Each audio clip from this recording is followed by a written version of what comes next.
That's all it is. Yeah, honey, I know. I know. Thank you, guys. I appreciate you coming on.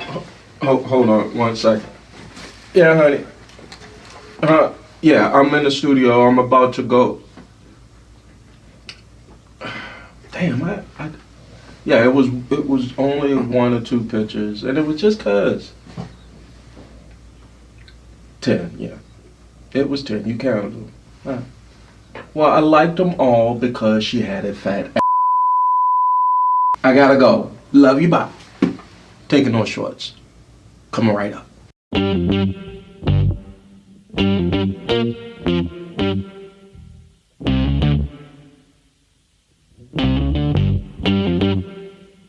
We talking about practice. Not a game, not a game, not a game. We talking about practice. Now I gotta talk, we all gotta be quiet.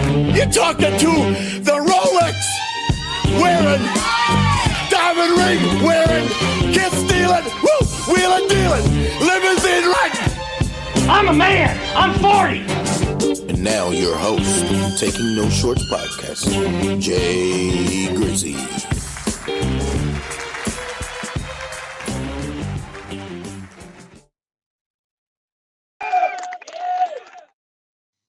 Let's see the goddamn lights cut off now. Shit.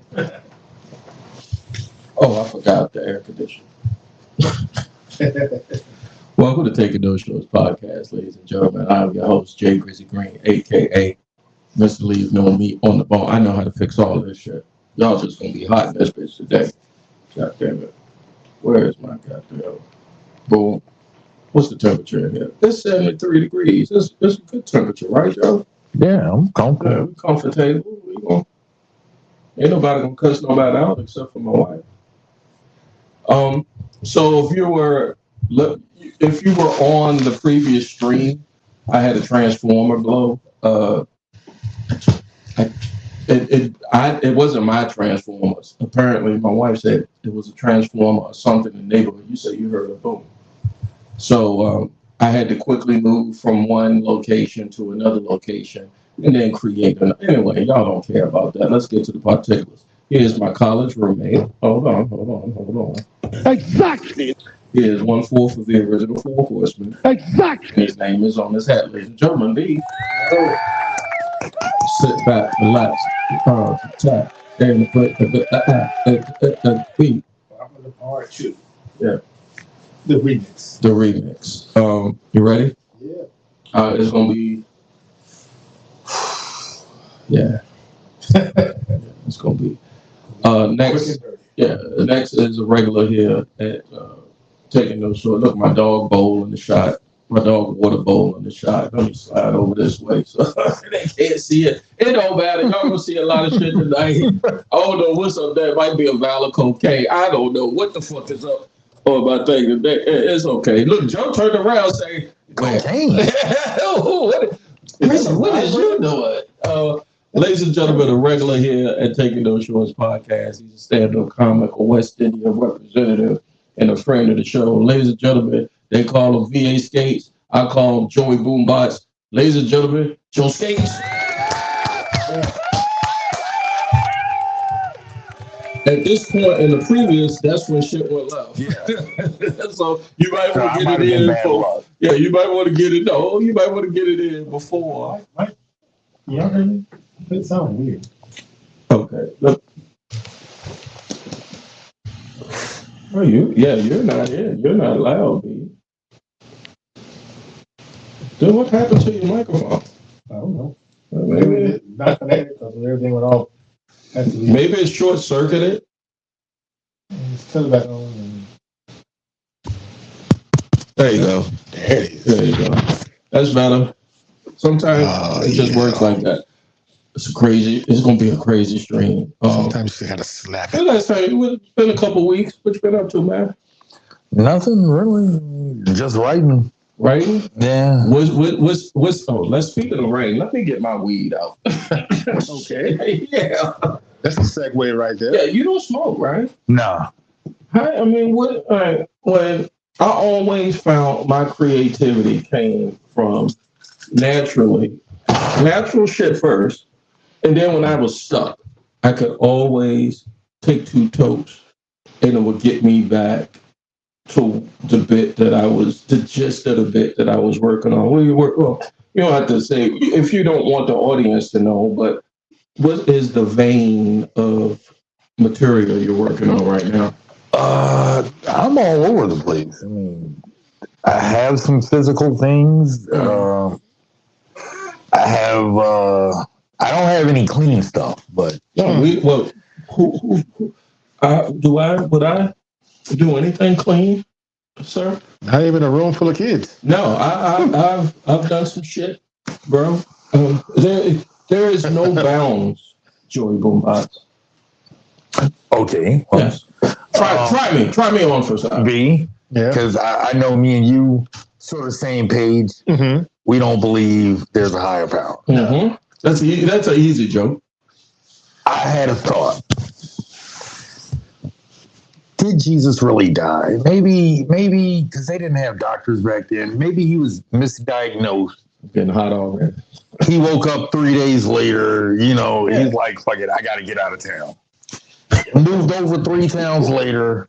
You say he say he woke up in the middle of anesthesia. Yeah, I mean, because we don't know. He moves 3 towns over, changes his name to Jesus. It's like, keep him alive. Yeah. Okay. Or he never existed. Or that. Yeah. Because in the first 2 Gospels, he did not resurrect.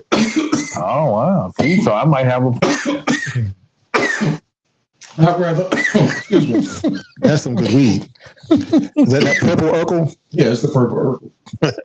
I'd rather go with they nailed him. They brought him down. They nailed him. All right. They didn't rail him. They nailed him. Yeah. To the cross. They brought him down. Just pounded him. Pause. To the cross. Yeah. Yeah, thank you for cleaning that up. Then they brought him down, took him to burial because they have this ritual, and the scribes and all that was working on him. Problem was, but it was like, nigga, I'm still alive. He said, you won't be. And it might have been, the devil might have, tempted them to come do whatever. And the anesthesia just didn't work. There's something, I see where you're going with it.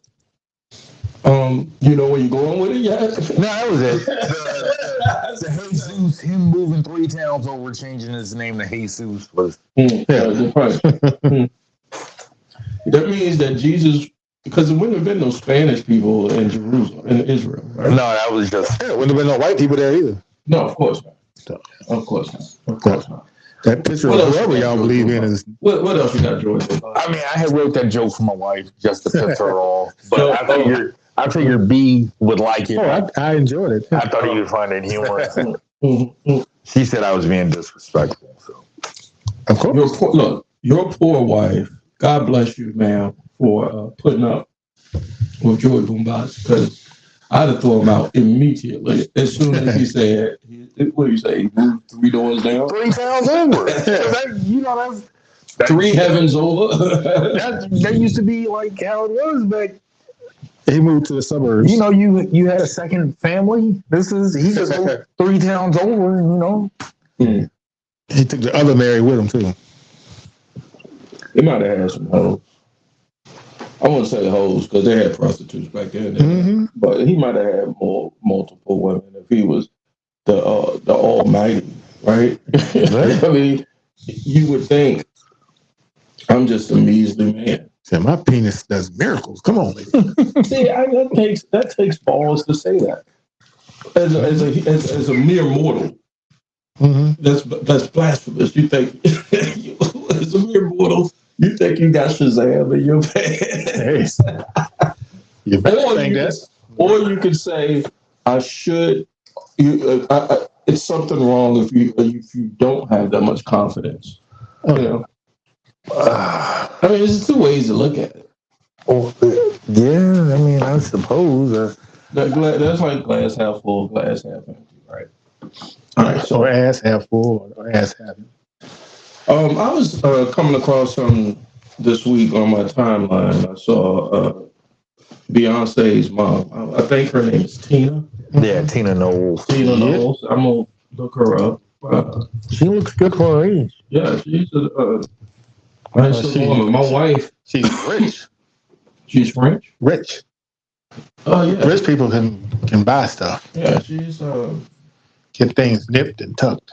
Oh, that's her wiki. Wow, she does. I mean, that's a touched up photo, but she was born in 1954, so that's not. That's a mama age. She's younger than my dad. Yeah, how old your dad be? Born 1950. Your dad got a shot? Nah. Back in the day, though. Back in the day? He was knocking down. No, you're not. Well, I gotta give you an exact for that. I can give your dad an exact. Exactly. Deacon Malone was a mess back then. He was your dad was fucking all the hoes in the church.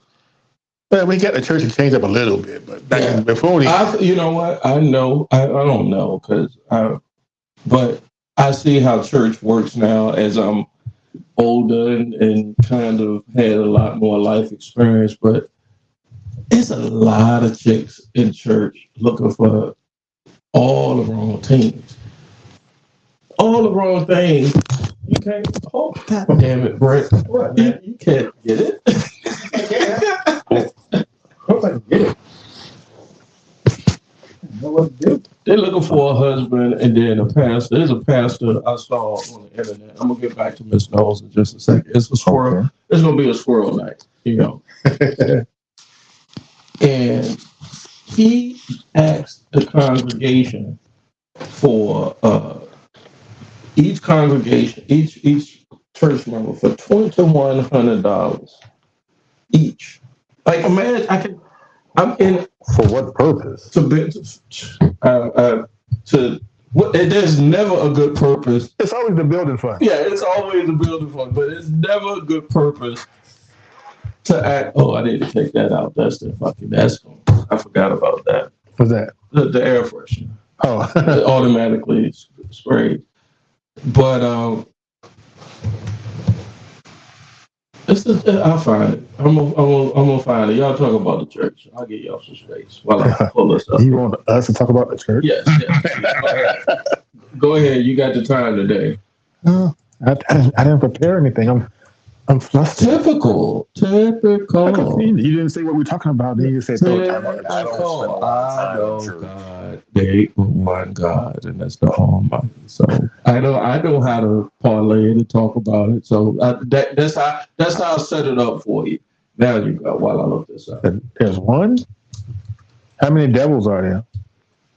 They got several names, but there's only one devil. Mm-hmm. And where does he live? I'm sorry. Where does he reside? He can reside anywhere. They say it's hell, but where's hell in the Bible? Under your feet. Like you ask somebody where's north and south, and it's not in the Bible. So he lives in Florida? Yeah, I know. What do you fucking live in fucking the tropics? The tropics of didn't exist. I'm sorry, what you say? He didn't exist. The angel Lucifer was ejected from heaven. And that means he went into oblivion. Why do you know this and I don't? Because this is a struggle to become an atheist. Yeah, it is. Because I ain't doing all that goddamn research. I'm not. Everyone around me believes this stuff, and I tried to find out why. You thinking too much, instilled into them their parents. Yeah. I see. It didn't take with me. There are levels to your thinking that you go. And see, for me, there's levels to my thinking that I go, and then I'm like, you know what? I'm out. I'm not going. Just gonna go with it. Yeah, I'm not going any further. It's fucking hurting my head. Like it's like, why? You know, by the time I didn't get to Dante's 8th level of thinking about the shit, I'm like, is there any more? There's more levels of this shit, bro? I mean, because I don't know if I've told you this before. I had a joke where who's like the most evilest person we can think of? Did I tell you this show? The most evilest person, I'll say Hitler. Right. Yeah. No, it's Leopold. Because my wife keeps I already telling me, know where you're going with this. I would say Leopold. My wife keeps telling me I need to get my life straight because I'm going to go to hell. Well, I already know where this is going to go, but please lay it on the audience. And I'm thinking to myself, like, I mean, if I go to hell, me and Hitler are going to have the same hell because every man is different, and you're thinking your hell is going to be, I don't know. Oh, you going to have a hell light? I don't know. Like I imagine like my hell would be like being butt fucked for eternity. Oh God! But like that would be Hitler's hell too. So like, should I get the same hell as him? No, they're different degrees. Just because I don't know. So you would have an Asian guy. If I'm in hell, yes. Does it go all the way in? Yeah, I'm just saying. I mean, you got to justify the shit that you do while you're here. You know, if I can't in good conscience go back and look at some of the dirtball shit I did in my life and be like, oh, that was cool. All right, who does that? I think when you go down that path of how many degrees of fucked upness they get you to hell, or if you say it ain't one, like there are degrees of fucked upness, you know. Take the religion out of it. Take the God and take the religion out of it. There is no hell. That's not what I'm going at. That's not what I'm going at. I'm going is through your argument. You have to have some. If that's your argument, then you have to tell me what is your degrees of fucked upness. Because if you're telling me that in your case. I'm sorry. It's case by case. Yeah, give me the best case. Give me the worst case. I guess the best case will be under your parameters. The best case will be helping mankind. The worst case will be killing babies. Yeah. Killing babies with your penis. Yeah. That's real specific. Yeah. Like, see, that's the part I'm saying. The brain goes an extra level. Like, that's hell. Okay? I'm just telling you. Exactly. And so you got to know that's what you got their levels to the bullshittery, right? Bullshit? Yeah, there's levels to it. Bullshit. The moment you, like I said, the moment you say, well, it ain't nothing real. Ain't nothing real. This ain't real. Nothing that ain't real. It doesn't have no degrees to it. Then it's fucking anarchy. You're an anarchist. Did I say the only thing I said? I'm just saying, as far as that is, treat people the way you want to be treated. Yeah. Like, but not everybody is born with the same mindset. Same great matter. Like some people come out of fucked up situations. So when they come out, you still know right from wrong. No, some folks, unless you're mentally defective. Yeah, somebody come out here with some fucked up people that kept them in the world. They didn't kill them. They didn't abort them. They didn't infanticide or anything. They growing up, they conditioned, they done seen some dirtball shit, and 9 times out of 10, they so poor they can't get the help for it. So they end up doing dirtball shit too. Mm-hmm. And could they believe in God and still do that stuff? Somebody got to switch. I think only God can come in and fix that.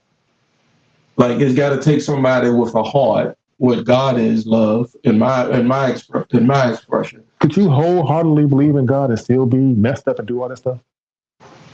Yeah, but you gotta have degrees to it. Yeah, Hitler was a Christian.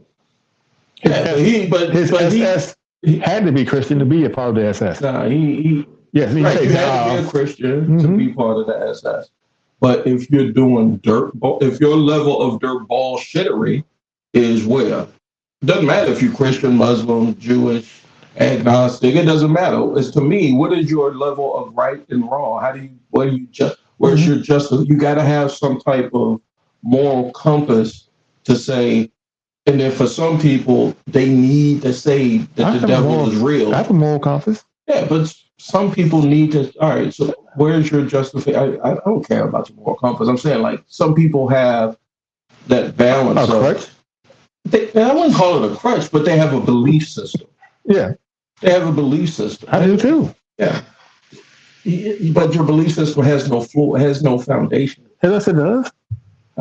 So my foundation is do no harm. Cause as little harm and do as much good as possible. That's my moral system. A debate on atheism. Yeah, you the one started that. No, I don't mind. I don't mind having a conversation. It's just I don't think it's gonna. It's good fodder, but it's not gonna get anywhere. So you're the host of the show. Get us to where we're supposed to go. Yeah, I will. You know. Did you start this show?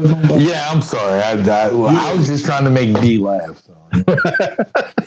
He will laugh at a fuck. He just brought up Hitler like 80 times. Like he would laugh at a fucking gas death march type shit. Like he would find something. Like say, I won't find anything funny. And I don't think it was factual. It wasn't pretty funny. No. Let's say we're about to witness a fucking hanging, right? Mm-hmm. So a deserter, right? I know he deserted it because he was hungry, or he got a letter back home saying his mama and dad and somebody fucked up. I got sympathy for him. I got empathy for him, right? I know why he deserted. You out there just to see him hang. Not knowing it, like you would be if you didn't know his circumstances. Being in that circumstance, you would say the rules are you desert, you hang. Mm-hmm. I'm saying no, he don't hang because you don't know why he left. There is no why he left. The rule was a rule, and he agreed to it, and that's the consequence. He has to pay. You got a letter home. Mm-hmm. You in the desert, or you served, Joe, right? Yeah, Navy. You at sea. You know you got to do 6 months. I come back, or whatever. 2 months in, you get a letter, and it's some crazy shit. I'm sure the military has some chain of command where you could go to somebody and say, "Hey, so and so back home is in bad shape. I want to go be with them." I think it has to be immediate family. Right. Yeah.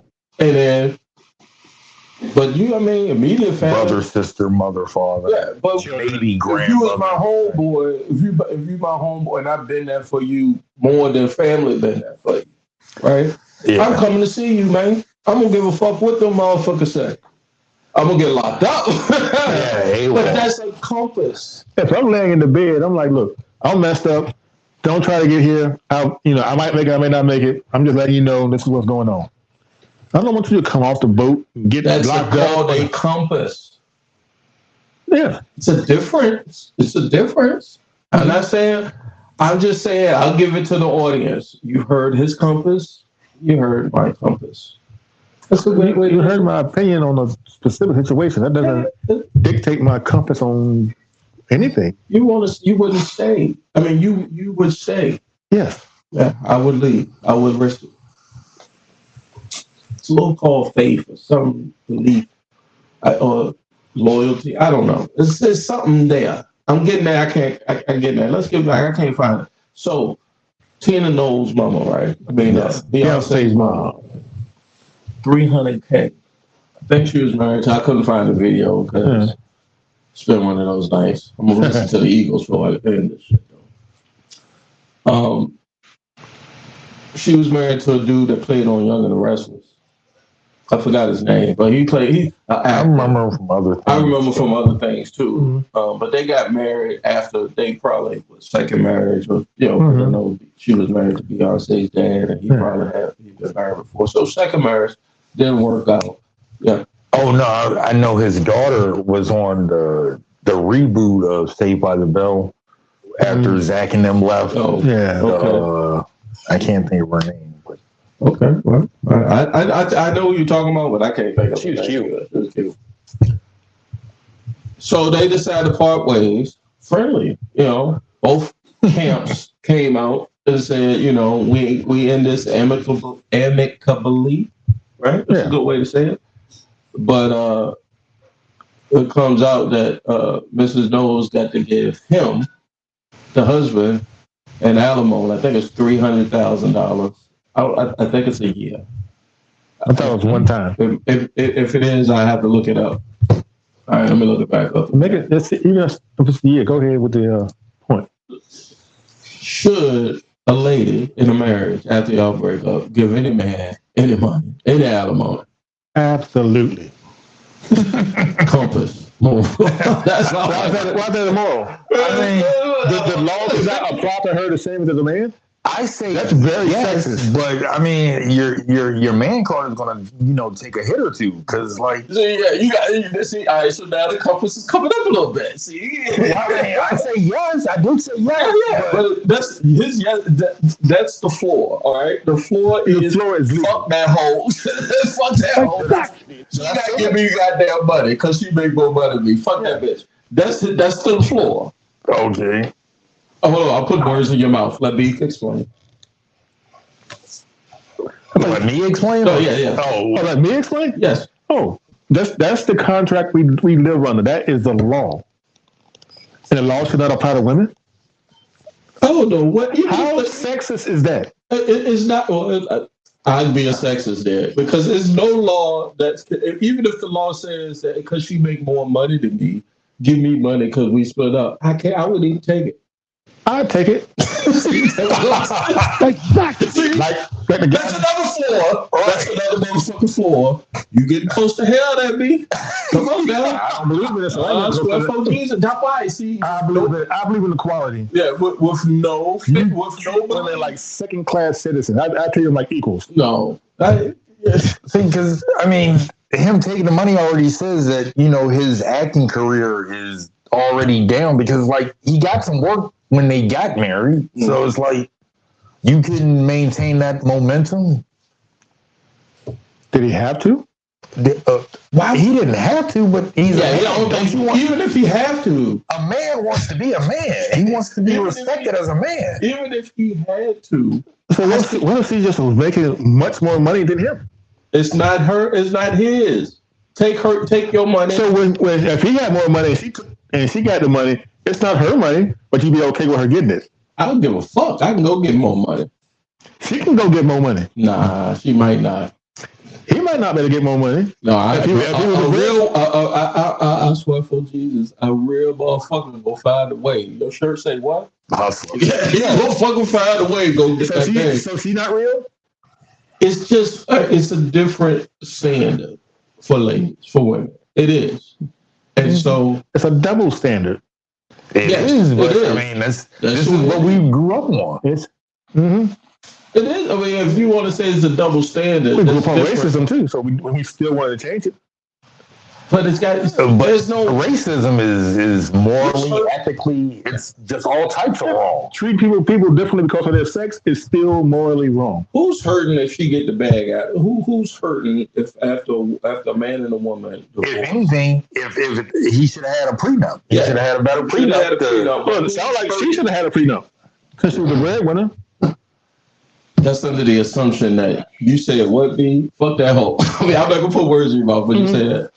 Law of the law. Exactly. Oh my God. I mean, ultimately, isn't it really Beyonce's money though? Yeah. She got it off of Beyonce's back. If it's in her name, it's her money. Actually, it is. As part of the marital estate, he gets what he deserves. So it wouldn't. It wouldn't bother. It wouldn't. It's your constitution, one iota, that you walked out the court saying, "Yeah, this woman got to give me her money." Why would he say that? Why would he say, okay, that's what the settlement is? All right. Why would, he don't have to be celebrated. He can just say, okay, that's what it is. Yeah. So you make it like he's gloating that he got the money. I'm pretty sure he is. I'm pretty sure they wanted to keep it under wraps, but maybe our side leaked it. Wasn't it an amicable divorce? They're both happy with it. Y'all finna go see me do my draft. This the type of night I'm having tonight. Y'all continue, guys. I'm on for my draft. I'm just saying she probably leaked it to shame him. Yeah, that's what women do, don't they? I mean, shame, insult, guilt, and need to be right.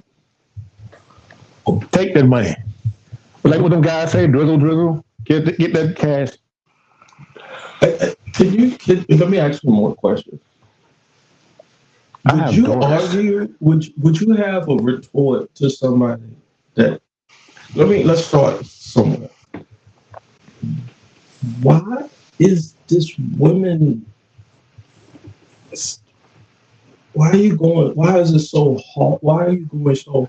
Why are you not taking it easy? Why are you going so hard? I'm being fair and balanced. I'm not being hard. You're being soft. On women? Yes, you are being soft. It was a fair settlement, and you go because you had to give money up. Now you're in your feelings. It was everything that court did was fair. I agree with you on that. I'm just saying, I wouldn't take a woman's money. I don't care. Because I don't know if I'll be soft, but I wouldn't take a woman's money after we've been together. You take your whatever you. I wouldn't even if they gave it to me. I'd be like, you know what? You can come back and get it tomorrow, baby. I'm gonna go on. I'll be all right. Like right now, when my wife gives me money, I feel like I have to explain how I spent the money because I don't want her to think I just put it in my pocket. You coming off the hell? I'm just saying, like, I have to be like, well, I bought this, and this, and that's for the house. So it's like none of this money actually went in my pocket. Do you expect her to do the same thing? I don't care. But if I give her money, this is my draft board, ladies and gentlemen. Should she do the same thing? Explain to you? No, I don't care. Wouldn't that be equitable? Hold on, let me ask y'all real quick. Who should I draft? Let me catch myself up. This is my team right here: Jonathan Taylor and Garrett Wilson. This is a start over holder draft. It's not a keeper. It's dynasty. Anybody know the difference? No, I don't play. Oh, Jesus Christ! All right, you're speaking Greek to me. I don't even know who the people name you said. I don't even know who they are. I'm so. All right, so let's fuck it. Let's fuck 300,000. Let's say you got. Why 300? Let's say you asked for it. Would you? Is there an amount you wouldn't ask a woman for after y'all divorced for money? He didn't ask for it. That was the settlement from the court. That's what his lawyer told him he should go for. No, that's what the judge settled with. Yeah, I wouldn't. His lawyer saw how much she made, and they calculated how much he made. Here we go. And here we go. Even if my lawyer says, "Hey, yo, Jack, hey, yo, I'm your lawyer, right? Yeah. You and your wife split up, right? Yeah. She's sitting on a ton of money. Yeah. Right? I'm your lawyer, and I come to you and I say, yo, Joy Boombox, through discovery, we find that she's sitting on $752 million. Right? Uh-huh. I'm your lawyer. I'm dirtball. I'm a beast soap, right? I'm saying I will go to the fucking gutter, nigga. I will go. Let's get this bag, my nigga. Because whatever how much you get, I get. Yeah, you get a third. I get a 33 and a third. So let's go to the gutter, nigga. Let's go get that bag. I'm your advisor. I'm your lawyer. Right. You paying me to tell you, and I'm telling you, let's ski mask this bitch, nigga. Come on, let's go. I want to know, how did our relationship end? Okay. Bad or good? Because most relationships ain't bad. They ain't right, but you saying in this case it was it sounded like it was an amicable thing. Yeah. But most that's not usual. Let's agree. Let's not be Mr. Real. All breakups are because of something bad. Yeah, if it ends bad, I gotta you gotta hit that bag? Yeah. Oh, 300. You off the reservation. It's out of spite though. Yeah, all right. So you hurt. You're your feelings. You hurt. Right. You like pay me for my pain and suffering. Yes. See, there's a difference. And she hiding the money too. That's also bad. Brent. Yeah. There is got to be a level where you jump off the boat. You know, you got to say, no, I'm not going over the waterfall. I'm not going over what falls anyway. I'm just going by what the law says. Right is right, and I'm not a sexist, so I want women to have the same rights and opportunities as men. I'm not a sexist either, but the society coming off like that. No, society-wise, we live in a Western society, and under the historical things that women go through, it's hard for a woman to get back on her feet. Our generation is a little sexist, though. You said you're not a sexist. We sort of are. It's hard for a woman to get back on her feet after. You talking about white women or black women? Black women. Black women make $96 per dollar. And that's even more reason. Per that's even more reason I would cut her. Because we already got. You make even money. 96 cents to our dollar. We already got bullshit dealing with the world. Now we got to worry about motherfuckers. What about equality? Hell. What about equality? No, that sounds like it's just a little. Yeah. I thought you were doing the bunny hop like the Olympic break dancer. It's just a little. I'm not. Somebody gonna get these comments and they gonna say it. I ain't gonna say it, but you know. Well, they can say it directly to me. 1437 1437. Has no level, ladies and gentlemen. I have plenty of levels. Tell me the worst level, B, so I can. I don't have. That's not bad. It's equality. It's me treating women just like I would treat a man. But they're not the same. Why not? We're humans. We got the same. No. We got the same rights under the law. Woman got estrogen. I got testosterone. Yeah, but the testosterone. We got different chemicals, but we have the same rights under the law. Right, but like if you got to move, who you gonna call? You gonna call a guy or a girl? I didn't even go there. But. Well, I'm gonna call somebody who's stronger. I'll have a truck.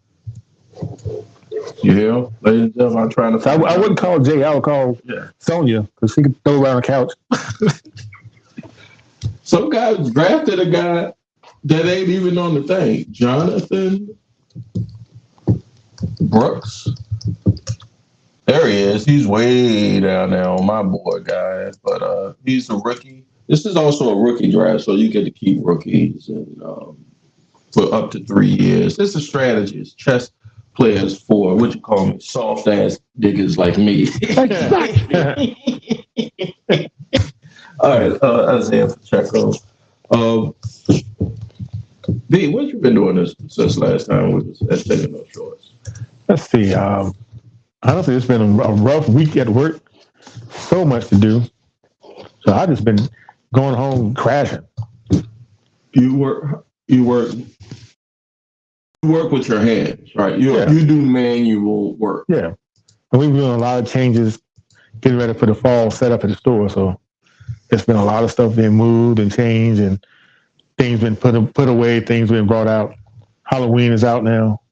What is it? Is it Halloween season? It is, right? Almost. I like Halloween. It's definitely Halloween. From Christmas starts next month.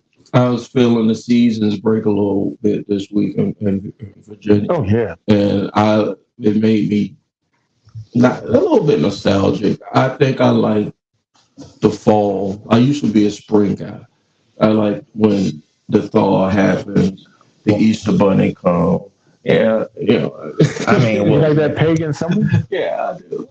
Right now it's summer weather. It's titty weather. Yeah, but I like it when it's about to break. It's football season. I think where I'm going with football. I want titty season to be titty season all the way around. Exactly. Yes, all the way around. When it's cold, I like to see hard titties. When it's warm, I like to see big titties sweating.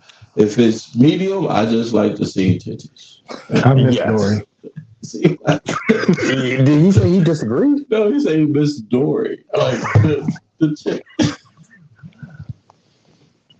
I was just gonna say it's titty weather, but everybody doesn't have like good titties. Some people have like winter titties. Yeah, so everybody doesn't have summer titties. What's the summer? Which one you want? I like summer titties. Summer titties hot, got that titty sweat up underneath. Guys don't really care. We're savage. I'm soft. I will bite them things myself.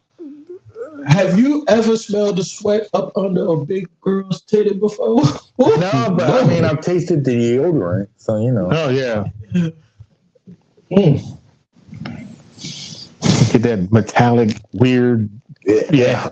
But it doesn't stop you because if you're a titty fan, you still got to. No, I got a choice. I mean, it's not gonna stop me, true. But I'm doing it begrudgingly. I'm like, yeah, go titty sweat smell like goddamn Tylenol syrup. Jesus. I'm just grabbing the shirt, wiping it real quick. Yeah, like, and then some chicks, some big girls had to put that powder up on it. I was never a fan of that. And I was like, yeah. So for that reason, I'm not a summer titty. But your summer titty is because two tops like no bras, just titties everywhere. Sundresses, and they just that's a great time to be a guy. Yeah. I like. It makes the heat worthwhile. Yeah. Yeah, I just can't. That's a lot of maintenance, guys. I think I just seen what happens to them titties, and that's a lot of maintenance. Now, it'll be the titty committee. Y'all hit me up. I size. Every size is great, but I'm just saying everybody doesn't have summer titties. Every size is great, but all my girlfriends I've dated, seriously, kind of had big breasts. You ever had to deal with the caked up? Oh yeah. I told you there's no levels, bro. Even big titties can be bad titties. Mm-hmm. You ever see them long ones? Yeah, that's what I was about to say. The ones go to the belly button and stuff. Kind of throw over a shoulder. I would get it. Maybe this speaks. Maybe be speaking. I need to get to this pick, even though this is like a slow draft or a state draft. So we got one dude drafting in London. He's 5 hours ahead. So then, if you're on the clock, imagine being on the clock and you the dude behind him. And I almost said it, but I didn't do it. And you got to wait 5 hours for your pick. And I'm like, fuck you mean? Like, but that's the draft that I'm in. So and I've been in it for a couple of years so far. I've gotten money out of it. Again, I'm not even on the clock. I had a breast story. Yes, come on. When I was at college and I was talking to this girl, her name was Angie. She had some big ones. And security? No. Okay. This wasn't when we were in the dorm. I apologize to my wife. She's here all kinds of. Yeah, this was after we went to treehouse. Okay. But me and Kevin was going up there. So they had a step show in the queue was stepping, and they have a particular thing they like to say. It's called titty titty. So the guys were out there, and said, "I like my titties, yeah, nice and fat. I like my titties, yeah, just like that." And all of them was right there pointing at him. It was like 8 of them. Just standing there pointing at her, and she's sitting there with them just. That was 30 years ago. Yeah. Quick question. 30 years later, you had to know that those niggas ran a train on them. You had to know that. Oh, yeah. I got mine first. Yeah, that's what I'm about. No, you got to be number one if you're going to be in that number. I'm pretty sure there's plenty of girls that we had relations with that got trains ran on them. One of them by us, actually. See, this is when God come in. I don't want to know, Lord. I don't want to know. There's certain things. Here's a good example. Your sisters? Yeah, I know you was going there. Just a motherfucking asshole. Just a whole asshole. I told you that level. You threw me off my game. Mission accomplished. Yeah, I ain't even going to Stephen. We're going to take our first break. 45 minutes in. I need a break. I need a refresh. Everything is going smooth. You're going to only hear and see things on the IG because that's going to still be there. I don't know if I can mute it or not. But everything else will be back here, Taking Those Shows podcast with my co-host, Brent. Say hello, Brent. Hello, Brent. I gotta find where's my window? Is that the window? No. Where the fucking window go? Oh, there it is. Oh, the whole time I'm talking, they just Yeah, they were looking at they were looking at my goddamn. I told you it's gonna be one of those live streams tonight. We're gonna get some good content out here about hook or backward. That's B. That's what's your name? Joe Skates. I knew it, but yeah. Joey Boombox, ladies and gentlemen. Right here, Taking Those Shorts podcast. Thanks for taking the time out to listen to Taking Those Shorts podcast. We'll be right back in just a few.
Yeah, honey, I know. I know. Thank you guys. I appreciate you coming on.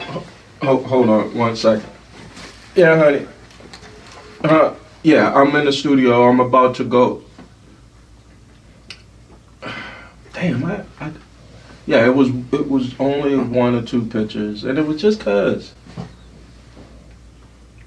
10, yeah. It was 10. You counted them. Huh. Well, I liked them all because she had a fat ass. I gotta go. Love you, bye. Taking Those Shorts. Coming right up.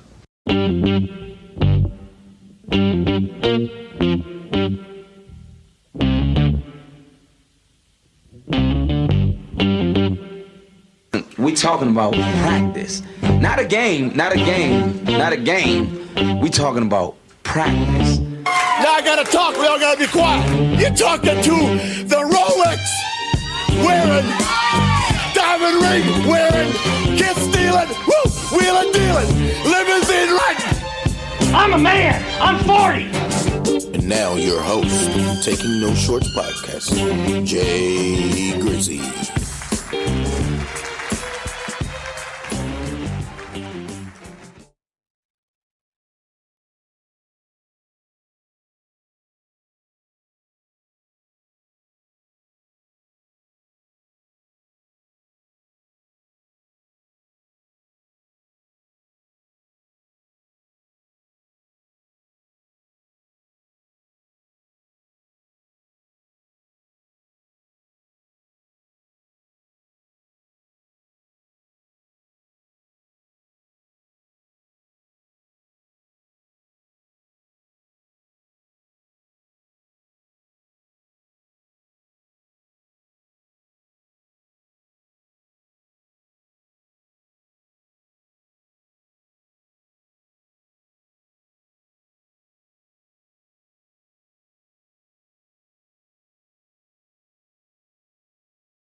I was saying,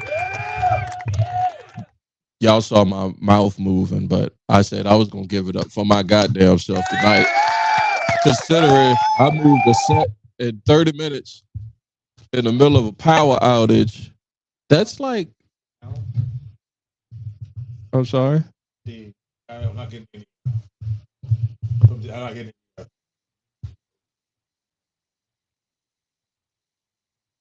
Well, there it is. Now it's just a delay. That's all, guys. Everything, I'm white to red. I'm glad that I have folks checking, making sure that we're going out to the world, the universe. Taking No Shorts podcast, episode 67. Got this. You got this far. God bless you. Over here is my college roommate, one member, 1/4 of the Four Horsemen, and his name is on his hat, ladies and gentlemen. B.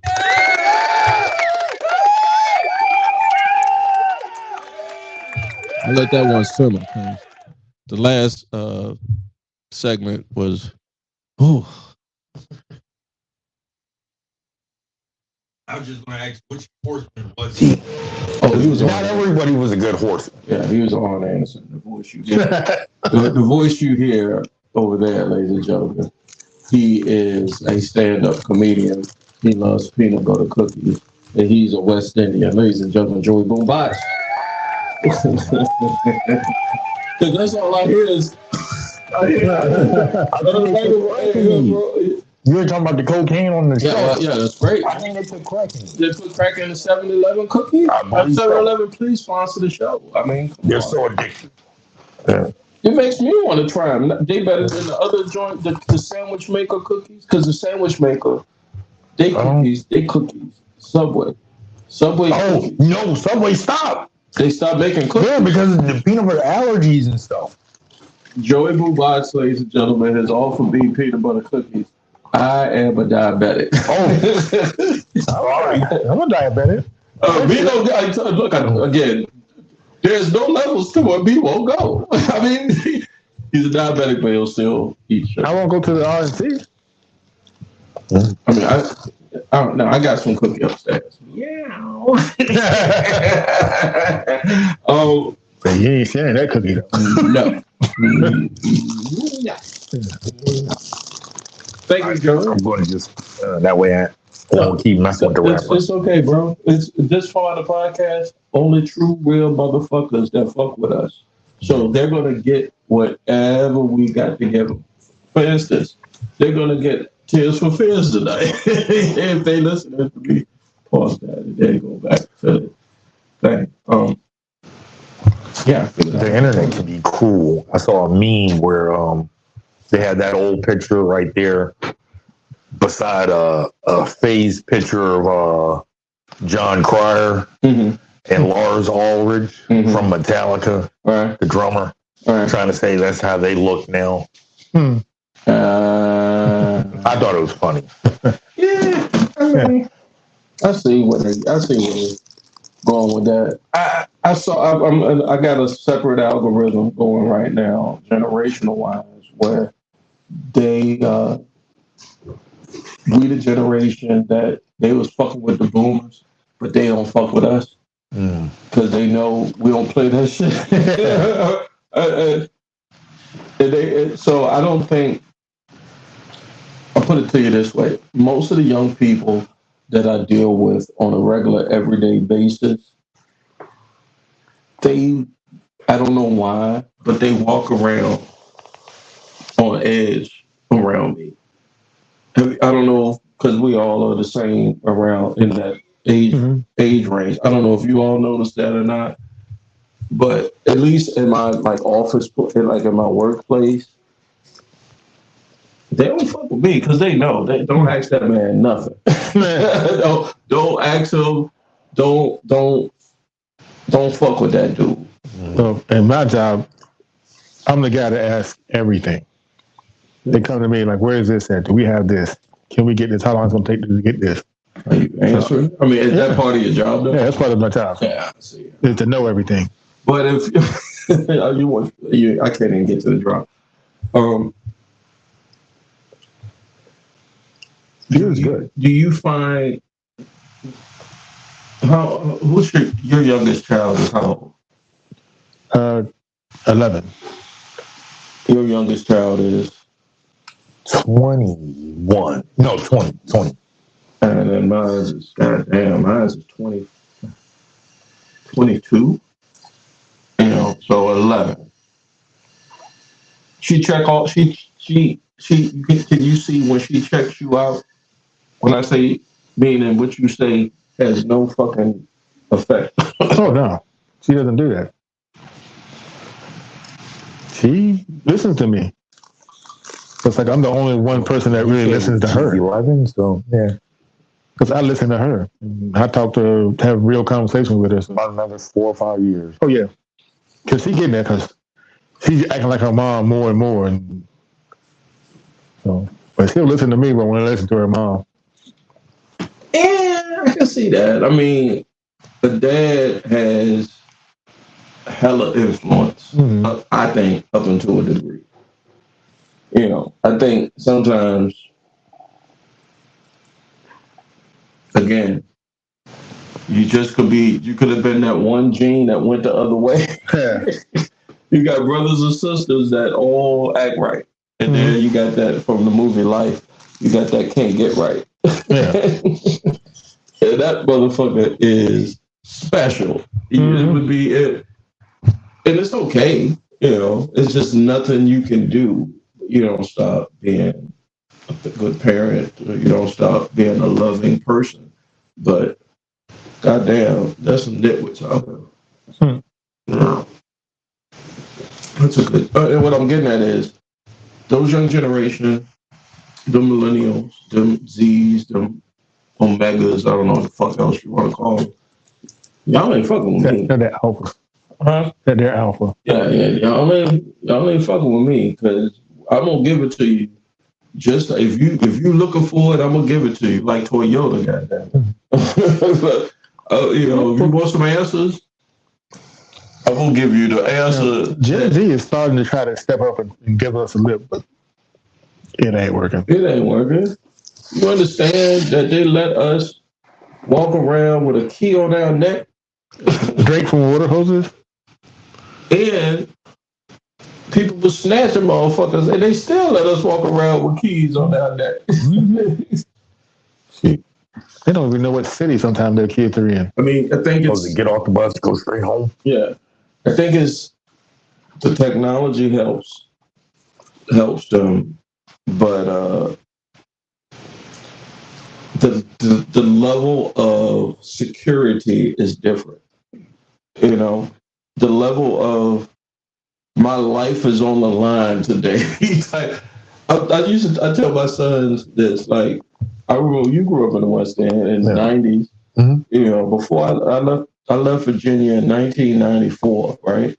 And that was in the height. It was the number one murder capital per capita in the whole country. Mm-hmm. When I left, when I was calling down here, it was like so and so got shot, so and so dead, so and so dead. I was like, I'm living in Brooklyn. I was like, God damn, I'm glad I got out of Virginia.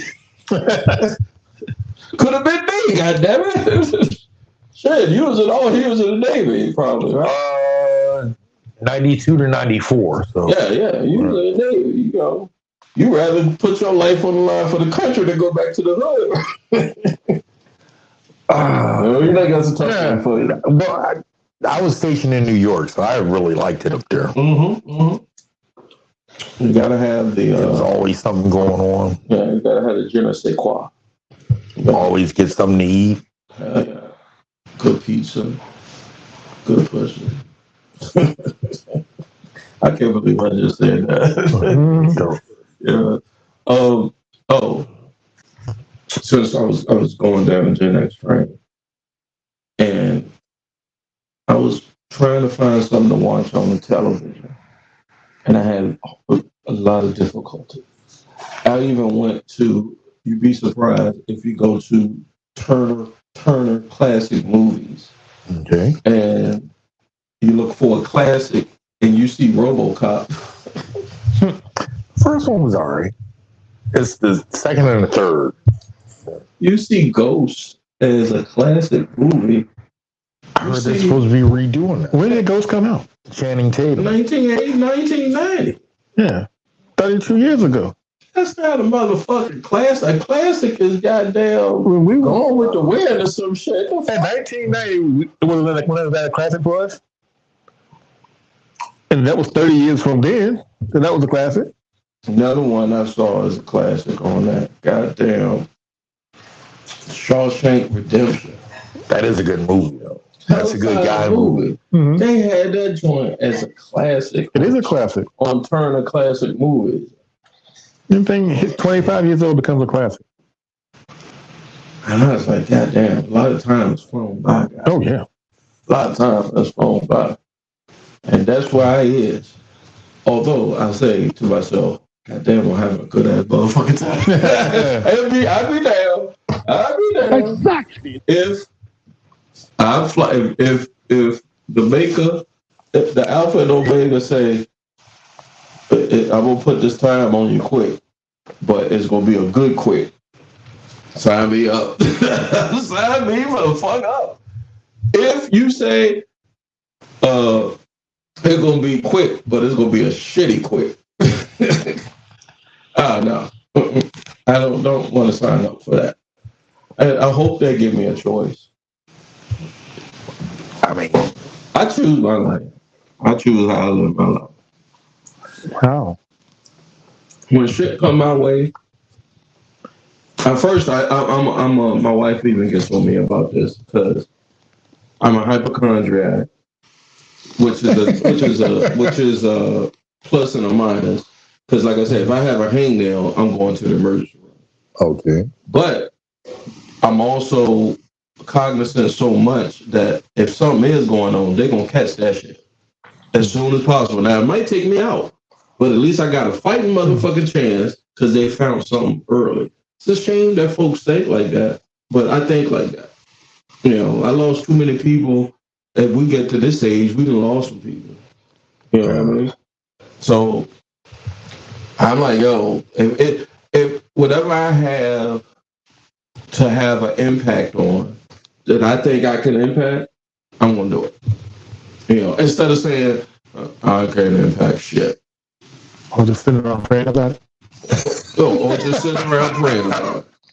Right. That's just an impact. Impact. Prayer is the same thing. Like no, it's not. You have to have. You can't have a pray and then without effort. Like I can pray. Yeah. I can pray for $1 million tomorrow. But the fact is, I'm not gonna make $1 million. But if I'm doing everything towards, I'm doing my part while on this earthly plane to make $1 million. Anything else that gets me over the top, so I say I make $500,000. The extra $500,000, that's God. Exactly. So that's gonna show up. Yeah, that's just if you got faith, if you believe. He's saying like he's a t-shirt salesman or something. Yeah, you gotta find a construct. See, you haven't found the construct in your head to say I need something to get me there. I haven't found the delusion yet. Yeah, you haven't. However you want to fucking call it, you can call it however the fuck. But whatever gets you going, there's got to be something that gets you. Like for me, if I wake up tomorrow and put my feet on the ground, that's a win. And I got to think something. That's a win. Yeah, I don't think that's a win for me. That's just you got to have a on the ground. It's a tie. I'm just saying, he has levels, ladies and gentlemen. This motherfucker will, and there's no depths. He is the Lex Luthor, the Brainiac. He is the Legion of Doom. He is the Dark Vader right there behind me. He is everything. He is the Solomon Grundy. He is the Beelzebub that's in your closet. What's that evil fucking nun? The Vic? Oh, I don't know. I know the nun. Yeah, because it's just the nun. Yeah, you're just evil. Funny, cool. Evil. You're the big evil. Where's your shirt? I have that shirt. Yeah, you got the big evil shirt. Mm-hmm. And this is the thing. It's like a badge of fucking honor. It's like some people, I don't know, they waffle, This black motherfucker ain't walking on shit. He is all the way in, ladies and gentlemen. All the way in. That's what she said. I'm just saying. He's all the way in. Yeah, old movies, but then there's some good ones. And I came across a good one I watched, Al Pacino and Dog Day Afternoon, 1972, the year I was born now. When I watched this, the first time I watched this movie was in the 80s on cable, late night. I've never seen it. You never seen it? No. It was wonderful. I mean, I know the premise. It's one of those movies that it's ahead of its time. It's ahead of its time. So if you just saw it when it came out, you wouldn't have went to go see it, or maybe not. I don't know. But it's one of those movies you got to catch it at the right moment of your day. I'm going to say it can't be football season, even if you're not a sports fan. It can't be any. I don't know what your particular moment is, but it's one of those movies that's in Odyssey 2001. Same thing. You got to catch those type of movies that when you catch them motherfuckers, you got 2-3 hours. You got hours to spare. You got the time, and you don't mind when your phone go off saying, "I'll holler back." I'm knee deep in this goddamn movie. Yeah. Your wife say, you need to go do a honey-do list. Nah, I'm knee deep in this goddamn movie. Even, one of those movies that turned out like I'm going to get to some movies more. The remake of the football movie, The Jail Convicts, North Dallas 40 or something like that? No. The Longest Yard. Longest Yard. Mm-hmm. Now, that was a movie that the remake was just as good as the original, in my opinion. It was different, though. Yeah, it was different, but it was still more comedy. Yeah, it was good as shit. The first Adam Sandler. Yeah, that's the devil calling. He just sent me a text. No, that was my law. My wife has to take her meds. Yeah, he's got a level. You got to have a level. He thought enough, or she thought enough, to beat his ass in the head. She might have beat you in the head, but she said, "You make me forget these goddamn bears again." Whoop your ass, Joey Boo Box. Exactly. You gotta have a level. Hopefully she's still up. I believe she is. Yeah, hopefully she's up, and hopefully she took her meds. Well, yeah. I mean, if not, she'll be taking homeboy of ours. I don't know if I told you this, so I won't say his name, but I tell you, he wanted a diabetic shock in his sleep. Mm-hmm. In his sleep. And luckily, his wife saw him having a seizure in his sleep. Did she wake up? She was already up? She intuition. I knowing her, she probably just had shaking and woke her up. Intuition. No such thing as this. Yeah, Jesus Christ. If women intuition was a thing, why they get cheated on so much? Why do men get cheated on so much? It ain't. We don't believe in intuition. Women, look, I'm so glad that women get cheated on because there are women out here that men don't usually find out. Right. Like, I don't do all that. Because men, we will keep it secret. We will go to the grave with it. What we will do, bro? No, they won't. I'm saying, then once they get mad, they will spill the beans. I'm saying I don't know what the odds are on who cheats more, but I know men don't find out as much as women do. Because men don't spill the beans. Women will get mad at you and tell everybody what's going on between you and her. So they tell them we don't. That's how it gets found out. Oh, you don't believe in what you do in the dark comes to light eventually. Because you still got dirt that ain't came to light. Yeah. Right? Mm-hmm. Yeah. Hey, Tia. Yeah. He just gave him his chick a shout out. He gave a shout out to my sister.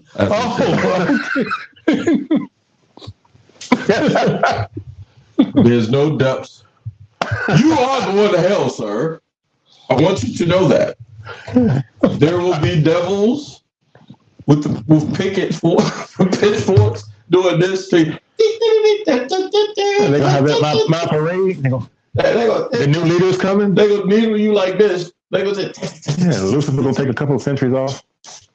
They gonna take you like, you see, I got 2 toothpicks here. It's the Rex.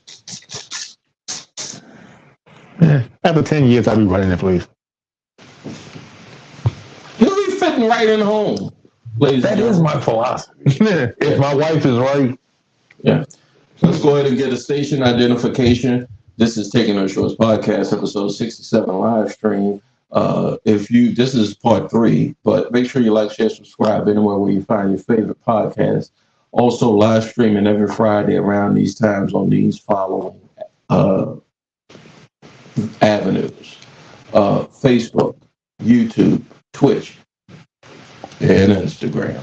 All right, all at Taking No Shorts Pod or at Jaygrizzo, JAYGRIZZO. Make sure you hit the notification button so you can get alerts when new episodes drop, when the streams drop, and promo stuff, and all of that good stuff. I have Britt here with me.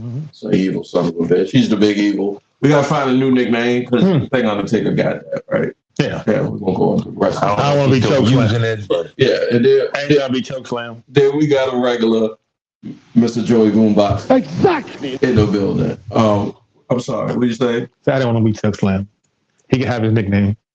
Who? The big evil. He got a pod out. Oh yeah. 6 feet under. Yeah, I like the Undertaker for some odd reason. I like when he had the show with the Godfather. They had a show. They had a podcast. When he's always on the show a lot, and then they have good conversations. The Godfather's on podcast. Yeah, when he comes on Taker's podcast.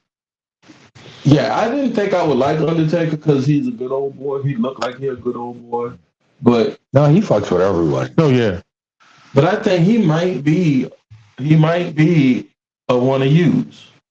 He might be. Because he's the Undertaker. Ain't no dust that motherfucker would go. Okay. I mean, that was character though. Oh no, I think he got a little bit of Republican in him.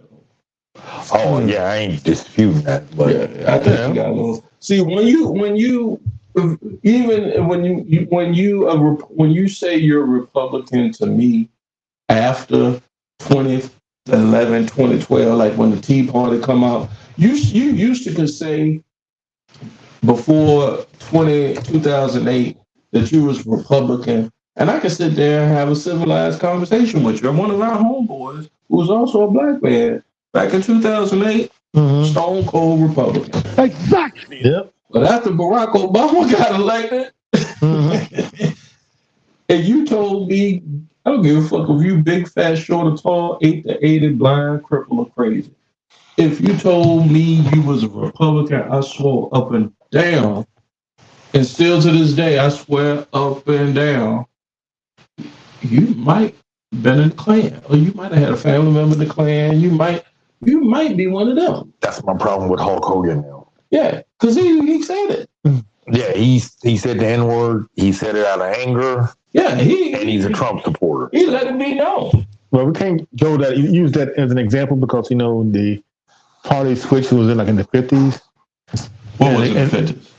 When the Democrats had all the racist people in. Yeah. The party switch. They had the Klan back then was part of them. So Klan could be in families on both sides. You're saying racism or hatred could hide since civil rights are in either party. Mm-hmm. So people that are in their graves that were Democrats that were part of the Klan.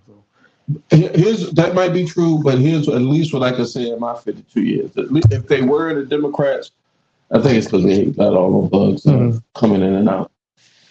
If there are any in the Democratic Party, the Democratic Party has suppressed it so much it doesn't give it's like a fire. It doesn't get oxygen to breathe. Oh yeah, it don't bubble up in the Democratic Party. But in the Republican Party, it's loud as well. Oh shit, they it's got all the oxygen in the world. It's got plenty of oxygen, gas, everything. It's got all the gases in the universe for racism to breathe. And so when now they say, yeah, I'm a Republican. That's why I don't want to walk on over one day. I saw a sign in one of my neighbor's yards. And I said, And then that was in 2008. And, walking on the neighborhood, walking around, I see a couple more signs. And I'm like, all I need to see is a motherfucking Confederate flag now. Let me see one of them. Guess what? Saw one. I said, oh, shit. I see what it is now. I know. That's when, shout out to my homie Marcus J. Exactly. He said, you want to go to the range? I said, yeah. And I was not one of those cats. Again, look at these hands. You see me? I'm soft for Cornell. I'm soft. Right? I'm not getting dirty and out of that shit. I'm not doing that. I walk around my neighborhood and start saying what the fuck was going on. Now I'm motherfucking John Rambo, bitch. Hey, you ain't. I'm telling you. I like the Second Amendment. I thought I wouldn't cradle that motherfucker. I'm glad that we have it, but how do we protect like motherfucking Vegas from doing the shit? For like a week. We don't. Here go the devil. Exactly. If we're going to have the right to bear arms, people are going to use them for bad things. Like people speed. So you just got to accept. You got to. It's just a consequence of the concept. Yeah. It's just a consequence of the right to bear arms because we cannot protect everybody from dummies. Yeah. From mentally ill or sick. We can't stop speeding. Or no level of horror, motherfucker. Yeah, we can't stop speeding. We can't, stop car accidents. Can't stop people from overeating food. We can try to do something about it, though, right? Yeah, all we can do is react to it. No, we can try to do something about it. Why you got a driver's license? Because motherfuckers was driving, they ain't got no business driving. So you got to put levels to it. What you gonna do? Put governors in the car so they can only go a certain speed limit? If your ass don't know how to drive, yes. If you show them, if you do that to one person, they're gonna do it to everybody. No, if you got to show, somebody got to be the fall guy. I don't know because I've been driving years without a license. So. Jesus Christ! You want me to edit that out? Jesus, I marked it down. God damn it! I'm just saying it's the reality of the situation. Yeah. I mean, since you put it out there, what the fuck you do to not get the first time? Jesus Christ! He has levels. Come on, nigga. Come on. The first time I didn't know it had been suspended. So I got pulled over, got the ticket, got the car towed. I think I went and got it, but then it got suspended and they put the fine so high. You couldn't get it back. Right. So you was like, fuck it, I'm going to just do it. I'm going to keep it pushing. Pretty much. The real nigga shit. But, I mean, I'm always very cooperative with the police. So, usually they don't lock me up. Why don't you just take care of the shit? Fines. But I've been told right now I don't have to pay fines, so I should check into it. Look into it. I mean, I already marked the whole fucking conversation. I was unless you caught it on the IG or this live stream, nobody know. And I'm driving. I'm taking care of the man. So I mean, I'm not. I don't. But that was years ago, so you don't drive now. Yeah, thank you, Brent. You the lawyer that says get her for every motherfucking guy. She could walk into the courtroom on crutches. She would look like the chick from I'm Gonna Get You Sucker with the crutches, because she's a widow, her house burned down, y'all divorced or whatever. And you say, I want $700, I want it all, bitch. I want half. I deserve it. She's already bad, she down bad already. Mm-hmm. So if I came in there down bad and what's she gonna say? Forget him, I want half. Yeah. You can I can be in a wheelchair. I'm trying. Lost my other leg. I'm gonna have a breakthrough. I'm gonna get a breakthrough from it. She cut my penis off. No. She gonna want half. Oh no. And she gonna say, I want half. I deserve it. No woman is penises on. No woman. Let's be clear. The views expressed by going to jail. Yeah. I'm going to jail. It was an accident. She fell down with a knife. What's your half? No, you ain't getting shit. She already took half. She took more than that. Whatever happened to that guy? Not is it John Wayne? John Wayne. Bobbitt, yeah. John Wayne Bobbitt. He did a porn. Yeah. They put a dick on him, right? Yeah, they big quarterback up. All right, let's. God, Jesus, I can't believe I'm about to say this. Let's dig deeper. For a while, he couldn't. All right, you married to a Hispanic lady. Well, I gotta be Hispanic. She was Hispanic. I'm just saying, you married to a lady. You married to a lady. We're going to explain why she Hispanic. I'm going to explain the Hispanic bit in a minute. Because you must say never dated a Hispanic. Yeah, I'm saying black women can do it too. White women can do it. Okay. It's not a race thing. It's y'all you make it about to race. The devil. Y'all don't listen to me. You don't want about to disparage a whole race of women. I'm the devil. Let me finish the story. They would say I don't know how to say I will cut your fucking ass in Spanish, but you're going to get gutted out. You're going to get gutted by a Spanish woman. Anyway, she found out. That equal rights and left. She would get knocked out. You would the views expressed by him. If she's coming at me with a knife, she's sticking a nap. You defending yourself. Okay. You said that too proud, like, or maybe it was just matter of factly. You know, I don't know. Anyway, so if you don't know the story, she found out her husband was. Oh no! What did he do? Was clapping cheeks. He was fucking other women. Yeah, right? He was cheating. No, yeah. She found out he was cheating. She while he was asleep. And I think she said he beat her time. Yeah, he did some shit. Yeah. I was doing something else. Abusive and a cheater. Yeah. Nicotine is good. And I'm the devil. Yeah, I shouldn't lie to the audience. Pure Commonwealth of Virginia weed. Legally. I'm sorry, you said something. No, you were talking about her cutting off his tallow whacker. Yeah. And because he might have cheated, or he might have been verbally and physically abusive to her. And so for her revenge, she while he slits. His dick had to been limp. He was asleep. She sheathed that shit. I don't know what happened. So he pulled bites. I just thought about it. I tend to believe that he started playing with it. Maybe was sucking on it and got it a little bit hard. I just, holy Jesus. Exactly. I just thought about this shit. How sick is that?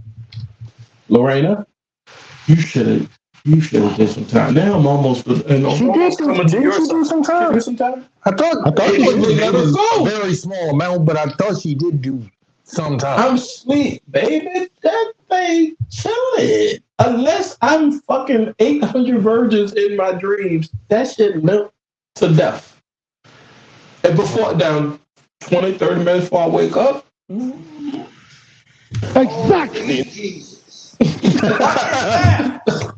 What the fuck is that? But that REM sleep, she probably waited. She was like, yeah, I'm gonna wait till that motherfucker. What if she slipped him a bag before he went to sleep? He wasn't around. Yeah, I think it was 92, 93, 89. Sitting there, boing.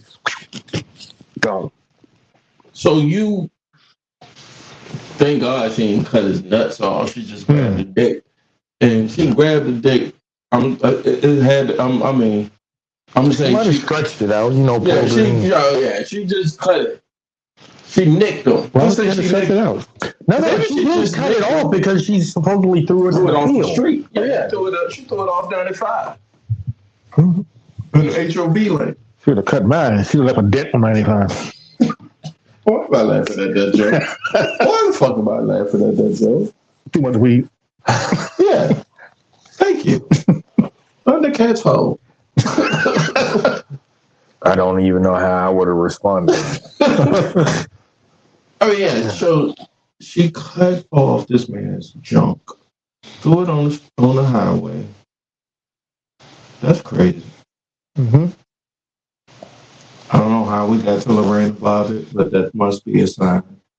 Unless you all got something else you want to get off your chest. I just wanted. I thought you were gonna do the bad movies. I had my. Oh yeah. Yes. I thought I was going on my bad. Your bad movies, bro. Oh, want me to set it up? No, sure. I got a long setup. I'll make it short. Just look at. This is what you do. Get my attention. All right. When I go too long on the setup, you just. That's what the wife does when you go too long. Yes. She tells me. So she's never done that. A bullshit. A bullshit. A bullshit. So I was thinking, like, when I went to the movies with these movies, I talked about Ghost earlier. All this, I'm a big movie buff. But then I was like, damn. I was looking for some movies on the TV and I couldn't find one. I was like, God damn, there's some badass movies out there. And then it's like, when did I have an opportunity to physically, not that you go to the movies because your parents make you go or a friend paying for it or you're on a date or whatever to impress the girl, you're going to go see some Body of Evidence by Madonna. That girl was a freak. But I went to go see that horrible ass movie. Which one? Body of Evidence? Body of Evidence, yeah. The first Body of Evidence. So, let me think. Which movie of the 90s, of age, we going don't mind us. We just Gen Xing tonight for the rest of the pod. What movie was the worst movie you paid for in the 90s? Who wants to go first? I'll go first. All right. The worst movie I saw, and there's a close second to it, but the worst was Dr. Giggles. I don't remember that. Oh, man. Yeah. I didn't see it, but I remember it. I went with Sheila, and we walked out of it. I'm sorry. We were like 30 minutes into it, and she walked. We was like, "This is just horrible." He just kept giggling and for no reason, and it just was got irritating. From LA Law. I don't know if you can say this, but yeah, you can, sir. He played retarded in LA Law. Yeah, or I don't. Okay. Special needs. I don't know what you want to say. Keep going, B. Oh yeah, so it was just bad. We walked out. And the second movie. Hold on, let's get to the first movie. Yeah, so the audience can see this. So that to be fair, yeah, Dr. Giggles. Who the fuck saw this? I'm Wikipedia. I saw about 30 minutes of it. I'll give you the headline. Dr. Giggles 92 slasher film.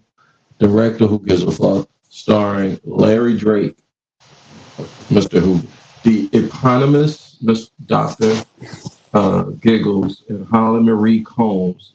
That name sound familiar. The Charm.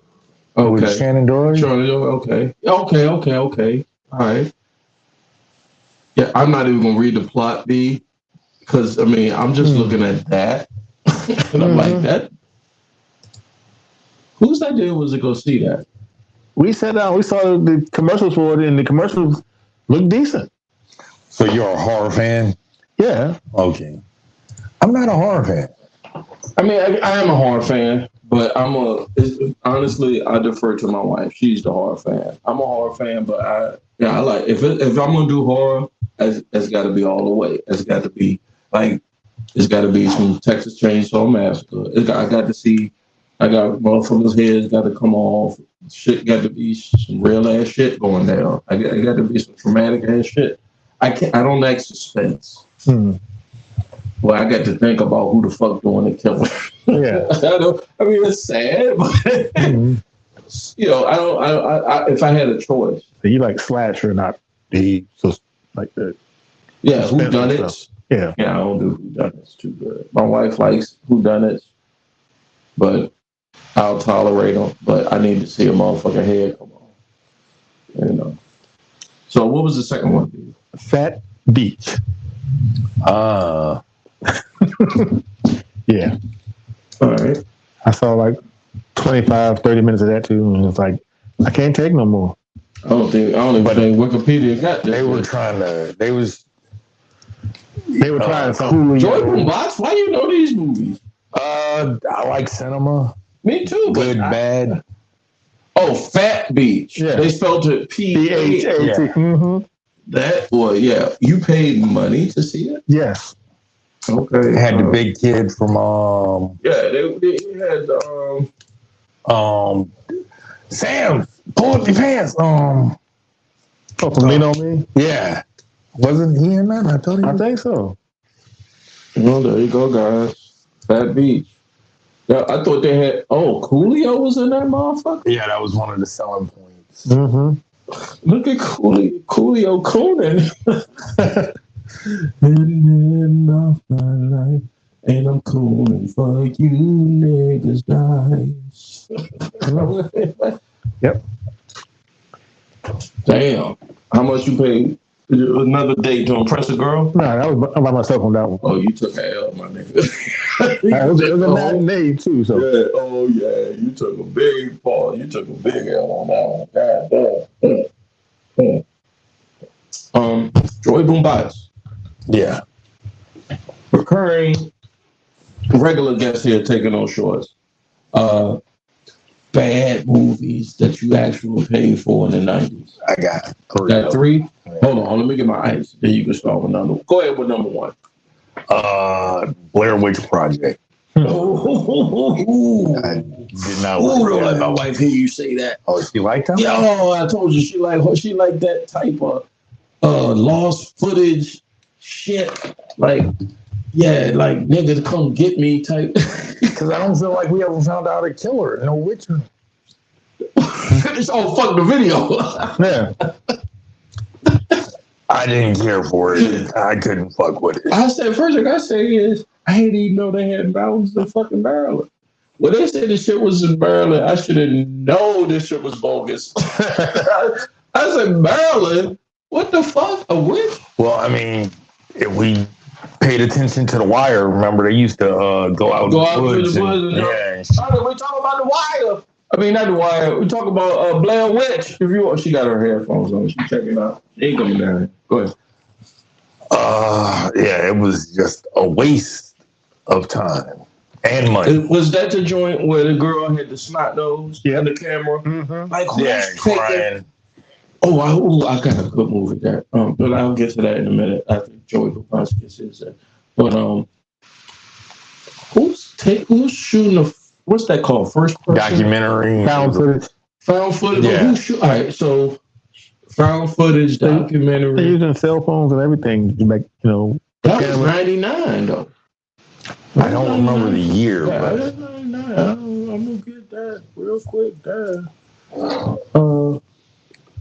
Well, let's see if the devil can get to it first before me.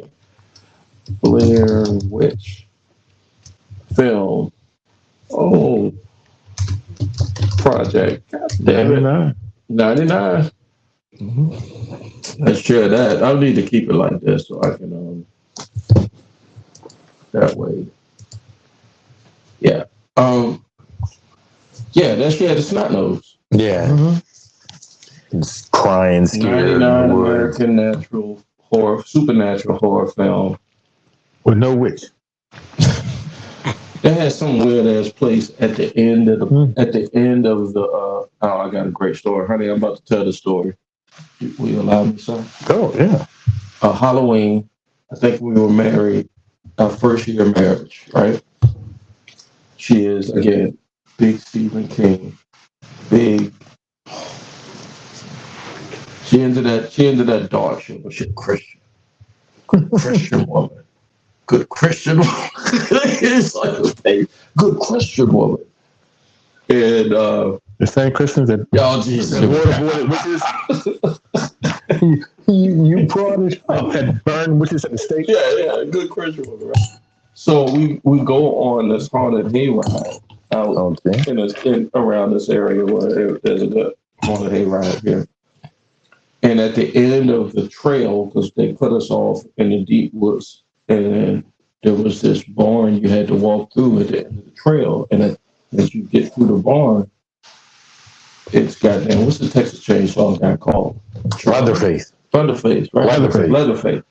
Leatherface run out that bitch. I said, bitch, run! Did you leave her? Then she fell. Damn.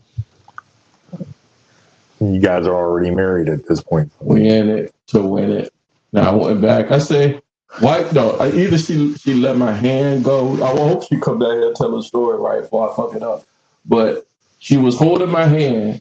Oh, that's what it is. Real talk. I'm walking in front of her, right? Mm-hmm. Because if they go, I'm protecting her, Brett.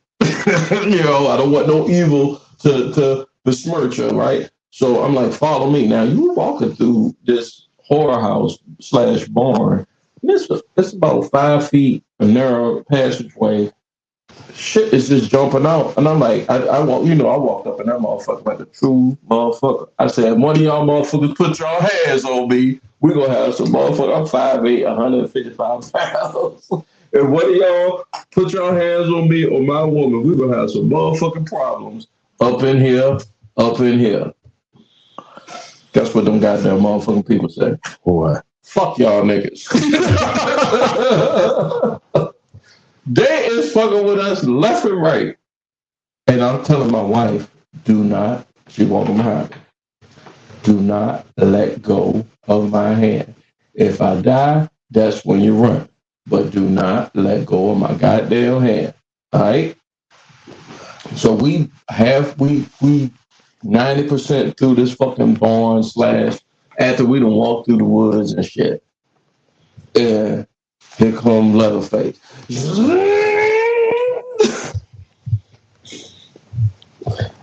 Guess what my wife did? What? Let go of my motherfucking hand and started running and fell. And I was like, oh, I told your ass. That's what I do. That's what I was like. I can remarry. No, you got to tell them first. Like, this is what God got. I give you fair warning. Anyway, I'm sorry. That reminds me of the Blair Witch because at the end of it, they came across where B said, somebody said, where the witch at? Because won't no witch. Yeah, it was somebody standing in the corner and turn around, and that was the end of the movie. Mm-hmm. Fucked you all up. Was it a date or you just went on your own? I don't even. I think I probably went by myself. Yeah, you took an L. You took an L. You took an L there, Joy Boombox. Let's not have the rest of them be L's. We got to agree. Do you agree he took an L? He wanted to pay for the Blair Witch Project by himself. Yeah. All right, next one. The Phantom. Oh, yeah. You took an L. That's the second one. I already know the joint. He had the bad mask on. The purple dude from the Titanic. Yeah. My nigga. Yo. Exactly. Bullshit. I can't think of his name. Oh no, I'm gonna look it up. But as soon as I saw Billy, as soon as I saw that shit, as soon as I saw the commercial. Oh, he's in my second movie too, though. Oh, this nigga. I mean, my third. This nigga is a deaf. He was a car extra. The movie. All right, there's so many 1996 film. There it is. That's him. Yeah. He looked like I can't even say he looked like a gay Robin. And they was hoping that was going to be a franchise movie. And it was so bad. No. 1996 superhero film directed by, I know Simon Winston never directed another movie again after this one, based on the comic strip. I get the comic strip. Billy Zane. Yeah. Let's see what Billy was from. Billy Zane, I think it was a British dude, right? No, he's American. Chicago? Okay. You took that movie? You failed, sir. Well, like I said, they probably promised him the Sun, Moon, and Stars. Yeah, because it was supposed to have been a franchise picture. But it didn't do well because it was some shit. You'd be a good agent for him. Because let me hold on. I'm gonna tell you what I'm gonna do. I'm gonna let y'all see the goddamn the Phantom trailer for this bitch. Because I knew when you said it was bad. What was the third one? Hold on, let's get to it. I got it. Let me get into it, then we'll get to the third one, ladies and gentlemen.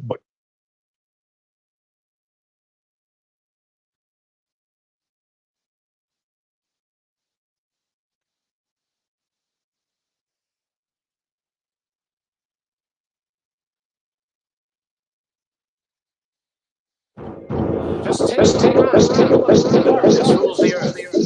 In a dangerous world. Governments crumble. Chaos reigns. In a treacherous time. There is opportunity in chaos.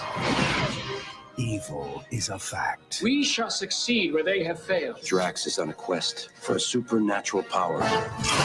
They know far too much. And courage. Stop them. You're the only one who can.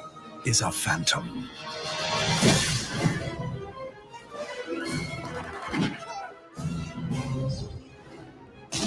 Who was that guy? Somebody I already killed.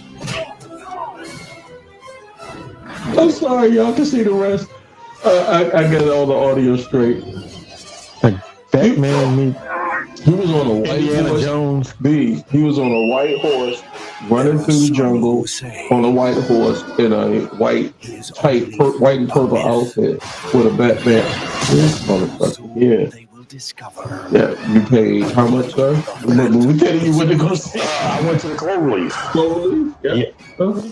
Well, thinking about it now, I did not pay because that's when I was working at the Wendy's out there. Yeah, I used to trade food for passes. Yeah, butts and all that. Yeah, that's a good bad movie that Joe buys. All right, third. Titanic. No. Oh my God. You besmirched my name. What? Titanic. Yeah. Because I didn't want it. Other than the length of the movie, it was a long movie. Because it was the same time that James Bond had come out. The Goldeneye? No, the one with Terry Hatcher. Oh, I thought you were talking about the one with Halle Berry. No, this is before that. The one with Terry Hatcher and I can't think of the Asian chick. Okay. Terry Hatcher was in a goddamn. Yeah. She was a Bond girl. Mm-hmm. Shout out to her. She dies, but she was a Desperate Housewife. She was the hottest chick. I thought she was cool when she was in the Superman job. Yeah. Lois and Clark. She had that Lois and Clark job was a girl next door shit. I was like, yeah, we need to see you naked. She did a few nude scenes. Yeah, I know she did. She got to the game a little bit, but she ain't get all the way in the game because here goes some showing there. That clock was ticking, goddamn. Yeah, because she had funny tits. Yeah, she had like triangle type titties. Yeah, she was. It's a shame that we look at women like that. I'm sorry, they look at us the same way. Yeah, but I have shame, Brent. You have no shame, sir. Yeah, I have shame. Mm-hmm. I can sit there and tell the world I'm ashamed of it. He's not. Now, how the chick looks at you, she's gonna say, he has no shame. You getting all the pussy. Oh, that's your three? Yeah. All right, I got 93. See, I'm different. I took all the bad movies. Mikey, you can hang up the screen now. All the bad movies I took my son because I was a young father. Mm-hmm. So I saw a lot of bad movies in the 90s. Yeah, but they were probably kid movies? Yeah, they were kid movies that he loved. You sort of evaluate them on a different level. I'm totally evaluating on a different level. So outside of that, let me see. There was a movie with Ben Affleck and Sandra Bullock in. And they was on a train, and it was one of those rom-com. I was a rom-com guy in the 90s. That was here. They shot it here. Yeah. I was a rom-com guy in the 90s, and it was hit or miss for me, And so that was one. I'm She's trying to get her kid back. He's trying to get to his. He's supposed to be marrying. Yeah, let me look it up. I'm on find it. What's her name? Sandra Bullock. Yeah, I think she's from Virginia, by the way. Northern, yeah. Yeah, and Ben Affleck movies. Search. Let's see.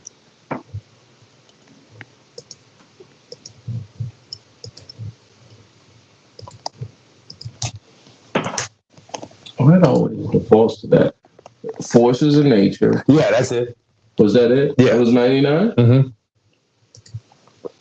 And one of the hotel scenes was up by Willow Lawn. I took a chick out on a date with our chick girlfriend at the time. And she talked me into that shit. And it was at Willow Lawn. And I went to see this shit. And I was similar to where they shot it at. I was like, you got to lick the gooch after this shit. God damn it. You got to do something real special. We're going into the misogyny now. Maybe you should feel right at home. Okay. How long you been married? 20 years. Yeah. 20 years. Yeah. Around that time. But yeah. Horrible movie. All right. Another one. It's 90s. I want to go back to this kid film. Goddamn Good Burger, man. What? You didn't like Good Burger? Oh. I'm not even a kid movie fan, and I like y'all are friends and y'all are guests on the podcast, but y'all are nerds, okay? And I could not do Good Burger. I took my son, he wanted to go see it, and I said, I'm going to take you because you my son. And when I was in there, I was like, this shit sucks. Even if I was a kid, this shit sucks. 1997. Look at that shit. Come on, man. Welcome to Good Burger, home of the Good Burger. Can I take your order? And you know they've done a sequel. Y'all going to see it? I'm not going to see it. No, it's out on Plus. It's like, yeah, it ain't even going to come to the movies because ain't nobody going to see that shit. They're going to see it for nostalgia. Yeah, well, I ain't nostalgic about bullshit. A bullshit? Yeah, thank you, little girl. A bullshit? A bullshit. Let me, because I mean, tonight has been. Thank you guys for putting up with what happened today. It's an act of God or bad luck, as Brett would say. But a transformer blowing in the subdivision takes out the power. We then have to move everything from here to there, and make sure everything, and you guys stuck it out. So before I wrap up this podcast, I want to say thank you. I appreciate your patience. I could not always, let me find the right drop for you. Shout out to Brian Pillman. We'll wrap it up with some wrestling. And thank you, Joey Boombox, for your patience through this. For the most part, I try to run a professional shop, but hey, that's what in the insurance terms, they said it was a God, what the man told me when I filed my insurance claim. Act of God took place tonight. Yeah. Act of God. Wrestling, Kevin Sullivan, the Prince of Darkness. Games mask with the Boston accent. Yeah. The Prince of Darkness passed away recently. We all are pro wrestling fans. I've been a pro wrestling fan since the late 70s. Joey, since. That's all I remember as a little kid. As a kid, Brent said Transformers and wrestling. Yeah. That's it. Yeah. Brent? Yeah. How long have you been a wrestling fan? Are you? I said, you asked me. How long have you been a wrestling fan? Oh, 18 minutes, I guess. Oh. Brent has checked the fuck out. All right. So it was just me and you. I was looking up something. Yeah. Kevin Sullivan. First time he came up on your wrestling radar. I think this is probably after I got out of the Navy and WCW. Yeah, he's in WCW. Yeah, and I can't even remember his squad. Varsity Squad, Varsity Club. Oh, yeah, that was the late 80s. Yeah, so then I do. That's 88. I was thinking 90s. All right, yeah, I remember him then. 88 Varsity Club, the Harold Rick Steiner, Mike Rotunda, Dr. Duff C. Williams came on later in that. But it's a good clique. Mm-hmm. Considering at the time, considering, you got to understand. I mean, they were good wrestlers. I didn't think that was a good. They were good mid cards. Yeah, they were good mid card. A good mid card clique, I would say. You know, one of his nicknames was Masked Lucifer.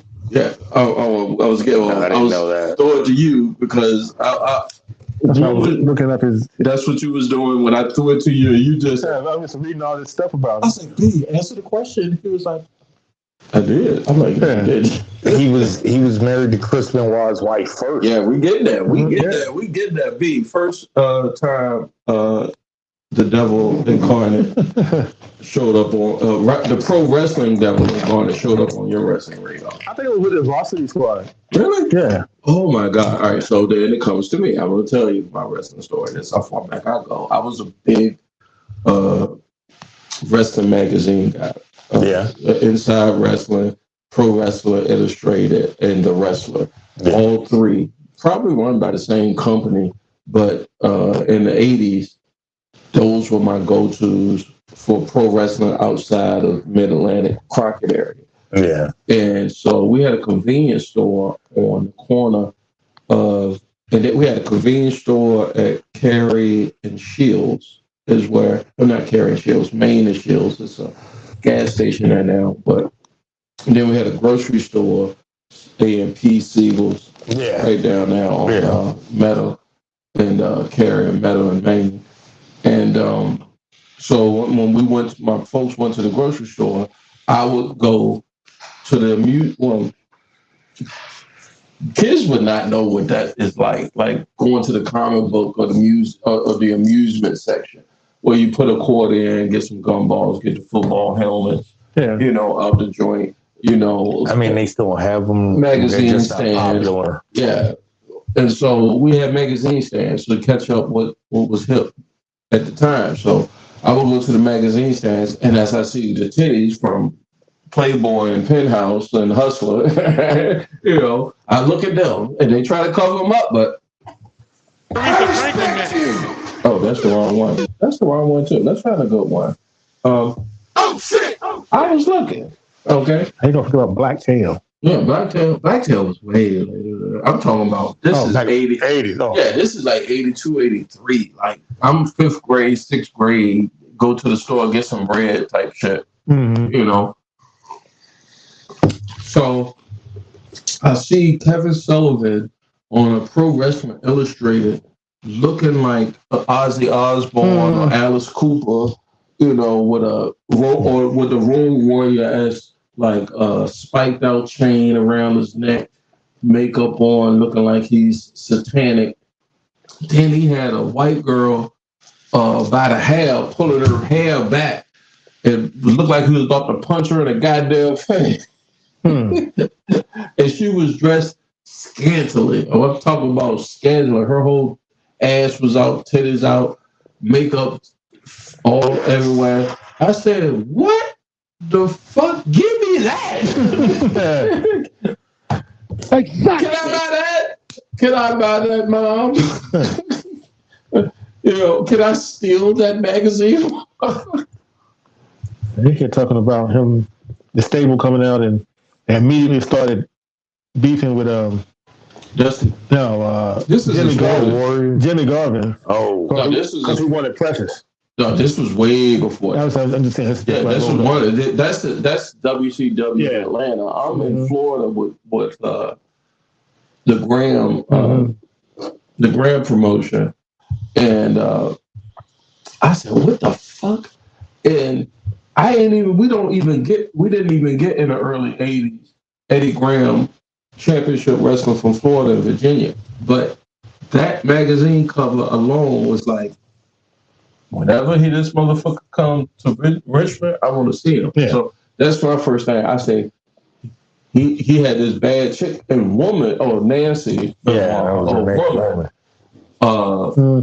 was next to Precious and Missy Hyatt in the 80s. Down south, they was bad as wrestling valets. Like, who? Do you know who was fucking Missy Hyatt? A little bit of everybody. But I'm talking about recently. No, Jim Ross. Yeah, she and Jim Ross has been. It came out to public as a couple. They recently broke up amicably because they was like, we're probably just fucking, And shout out to Jim Ross. I think I saw on YouTube where she thought he had her in the will decorate his apartment or something, and he thought, she thought she was about to be chose. But he wound up going with another girl. Yeah. He put some Vince McMahon shit on. But he could do that because he got that Jim Ross. He'd already been married. He lost his wife, regretfully.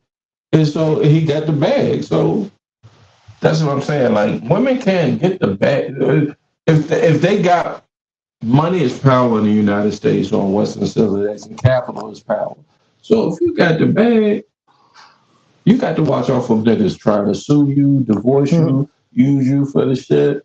They gonna be players too. And I ain't never gonna hate on a player. All right, I'm sorry.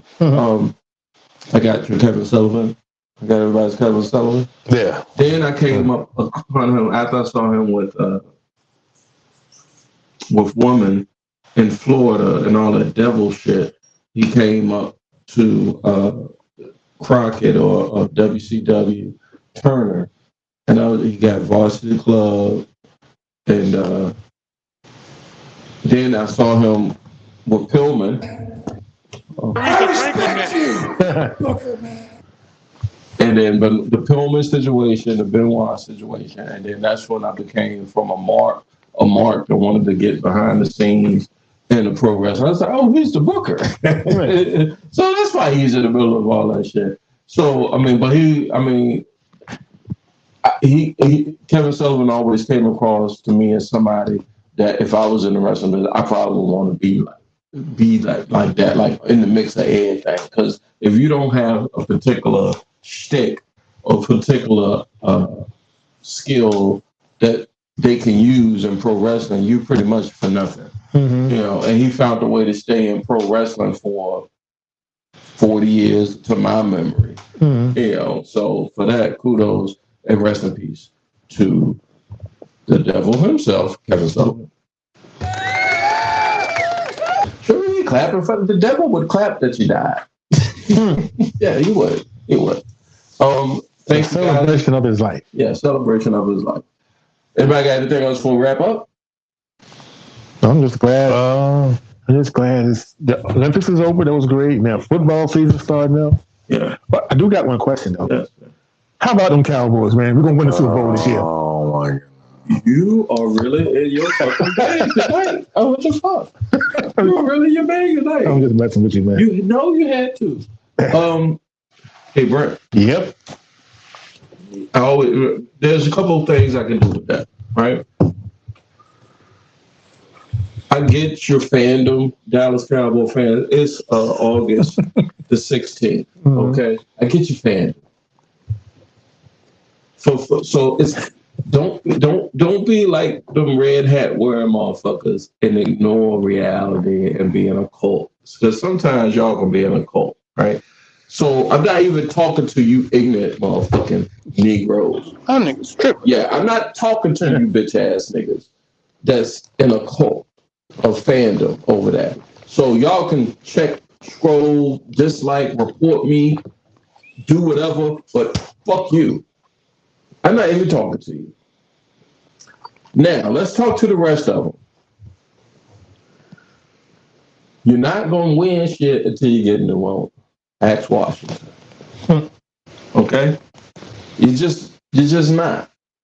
Just like you told me earlier, and this is just coming from, now, to be fair, I'm a Pittsburgh Steelers fan. We won 2 Super Bowls off you, so I am a partisan. I'm just being honest. But you have to admit that he's in the way. If you don't admit that, then Cowboy fans will freely admit that Jerry's in the way. So, but we're still the best team on the planet. What? Yeah, told you. The best team usually wins. This is how he goes to another level of Dante's Inferno. This is another way he's the devil incarnate. We can agree usually the best team wins at the end of the year, right? No. That was always the best team. It's America's team. I'm curious to know, how did you become a Dallas Cowboy fan? What year? And who? 74. Because they were Cowboys. I remember. I watched Westerns. Oh no, I didn't watch Westerns. And my dad was a Steelers fan. Yeah. Thanks. Shout out to your dad. I thought Steelers were people who steal. Wait a minute. Yes. The name was Steelers. I thought it was people Steele in Pennsylvania. God damn it. I was a little kid. Steele. U.S. Steele. I was a little kid. I thought there was people who steal. Christ, Brett. You guys boy. I was mad at my dad for liking people who steal. Okay. And he was watching the Cowboys and the Steelers. And then who won? The people who Steelers. stole. Yeah, thank you. And I was mad, and I liked the Cowboys from then on. I'm quite the opposite, by the way. 1978, Super Bowl. We go to my dad's house. Well, no, we go to my grandma's house on my dad's side. Super Bowl. On Idlewood. And ain't none but some players and pimps, hustlers, killers, and everybody in the house. And every single one of them, I'm 6 years old, and I'm just do not get in the way. Because the motherfucker might smack the fuck out you. Yeah, they, do not get in the way. Just soak up the game, And I'm sitting in front of this big ass, we had those, what the kind of TVs we had where they had the stereo floor model? Yeah, it was a flow model joint. And I'm sitting there watching the Super Bowl, and I'm dead center and watching the Super Bowl, and my uncles and dad and family members, all the men in the house is in a kerfuffle because their team is fucking up and losing. And I'm sitting there the whole time, meaning Dallas, right? Mm-hmm. And I'm sitting there like, they're not losing, the other team just kicking their ass. And the other team had not Roger Staubach. Let me pause on all that. I'm nigga strip. I am. Thank you, Westbrook. Had Terry Bradshaw, Lynn Swan, Stallworth, Mel Blunt, Mean Joe fucking Green, Franco Harris. So let me be clear. Let's be clear. We will get out in a second, guys. How I became a Pittsburgh Steelers fan was 1978. After that game, they said, "What you want for Christmas?" You remember those NFL coats that had the wool? Oh yeah, wool hood, right? Okay. I said, I want that, but I want a Steelers joint. I don't know how my folks pulled it off because we live in Virginia. Yeah. Okay. I don't know how Kmart or whatever only we ain't had no Walmart. But up under that goddamn tree was a Franco Harris winter wool, the woolly joint that had the fur on the back coat. Nigga, you couldn't. And I had a bike that year too. You couldn't tell me shit. I would have killed a nigga that day. They try to fuck with my shit. I would have killed a nigga that day. You know what's bad? What's that? Me, Cowboys fan, my brother's Eagles fan. There's a picture of us when we were young in red scooting coats. And what? Red, those coat like you had, but we had Redskins. Who bought it for you? My mom. God bless her. There was a winter coat. She was like, y'all gonna be warm, but fuck your team. Y'all gonna be warm, but fuck your team. There's pictures of us. Yeah, it's in perpetuity. You need to post them on social. I need to find them and burn. No, keep it. Post them, motherfuckers, on social media. Fuck me up, bro. Take them to the altar and sacrifice. You got a football team, Joey Goodman? Giants, but I haven't watched football in years. Why? I lost too much money. I know a cat that I work with. If you're watching the stream, you know what I'm talking about. But gambling's coming back in style legally now, legal gambling now. And so he does the prop bet shit. Put some money on somebody if they get 8 rebounds before halftime, like, or if the joint he lost was Shohei Ohtani, who is the Major League Batter of the Year. Like he bats for the highest average in Major League Baseball, right? Mm-hmm. So the bet was he gets a hit. If that's like, who Ted Williams is? No. Let's get another one. Rod Carew. Damn, I'm old. Goddamn, Wade Boggs. Goddamn, Derek Jeter. Let's say you say Sammy Sosa, Mark McGwire, a big time baseball player, always hits the ball. Okay. So I'm gonna put some money that he gonna hit the ball today. Okay. That day he did not. Oh wow. He had an offer. And he took an L. He Cowboy fan too. And he forever bets on him. And he forever loses money. And I'm like, yo. So I'm telling you, so the reason why you don't fuck with football no more is because your Giants took you down? Yeah. Which game was it? It was back when I was in the Navy. So. Oh, okay. All right. So that might have been what was the quarterback after Phil Sims? Hassel something. Hasselbeck. Yeah, not Hasselbeck. Yeah, it was one of the mustache dude. I was still watching off and on, like, because was it after the Buffalo Super Bowl? My oldest kid is a Giants fan because of me, but it was like I just started losing interest. I don't know. Anyway, thank you guys. I would like everybody to have an opportunity to get their shout out. What else would they about be? The movies? We good. We got Stephen A. Smith. Fuck that nigga. Oh, well. No, we fuck that nigga because Stephen A. Yeah, I'm gonna say it. Stephen A. out here, in my opinion, you gotta go to work. I just have a different opinion. Take your opinion. That's motherfuckers. I think we should all be in agreement. Yeah, all right, hold on. Let me pull it up there. So y'all gonna put it out there. Let me get to the history of the goddamn. I only saw those first few minutes, and that's all I can make up my mind. I'm gonna get to it. I'm gonna let the world see it. I mean, it's a long ass video, but I'll give the gist. I'm not gonna give the whole 18 minutes. Of it. But Stephen A. Smith, ESPN commentator, host of First Take, he has his own channel, and he's on channel on YouTube, and he's honestly he doing his thing. Honestly, I am a Stephen A. I'm on the fence. I used to be a Stephen A. Smith fan up until he came out with this bullshit? No, it's not just this bullshit, but recently, nigga, I don't know if he's been doing stuff. No, recently, since he got that money? Yeah, he's been... Since he got that money? Yeah, he's kind of lost a little bit of something. Yeah, since he got that bag, you ain't standing on business like you supposed to us. You got to decide, and look, if the devil say that, I just gotta go. I can only go by the part I saw. Okay, we're gonna set it up for everybody. Let me. I'm don't need to replay it. That's gonna take a long time. No, I'm just gonna get the bits of it so the audience can understand it first. Before anybody speaks on it, right? So I'm gonna play 30 seconds of a piece of Stephen A. Smith. I'll make sure that the levels are good, and we'll come right back.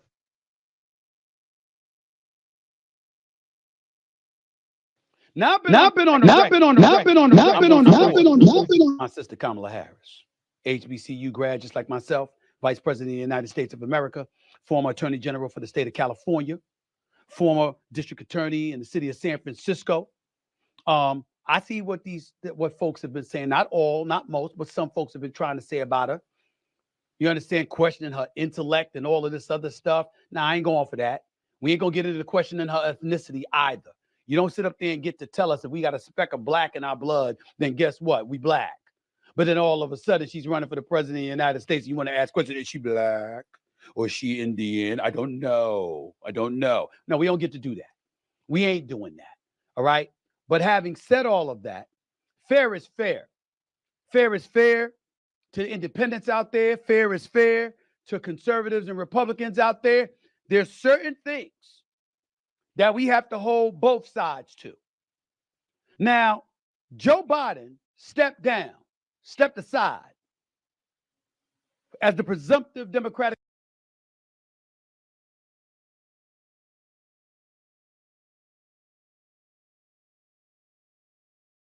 They can't hear him.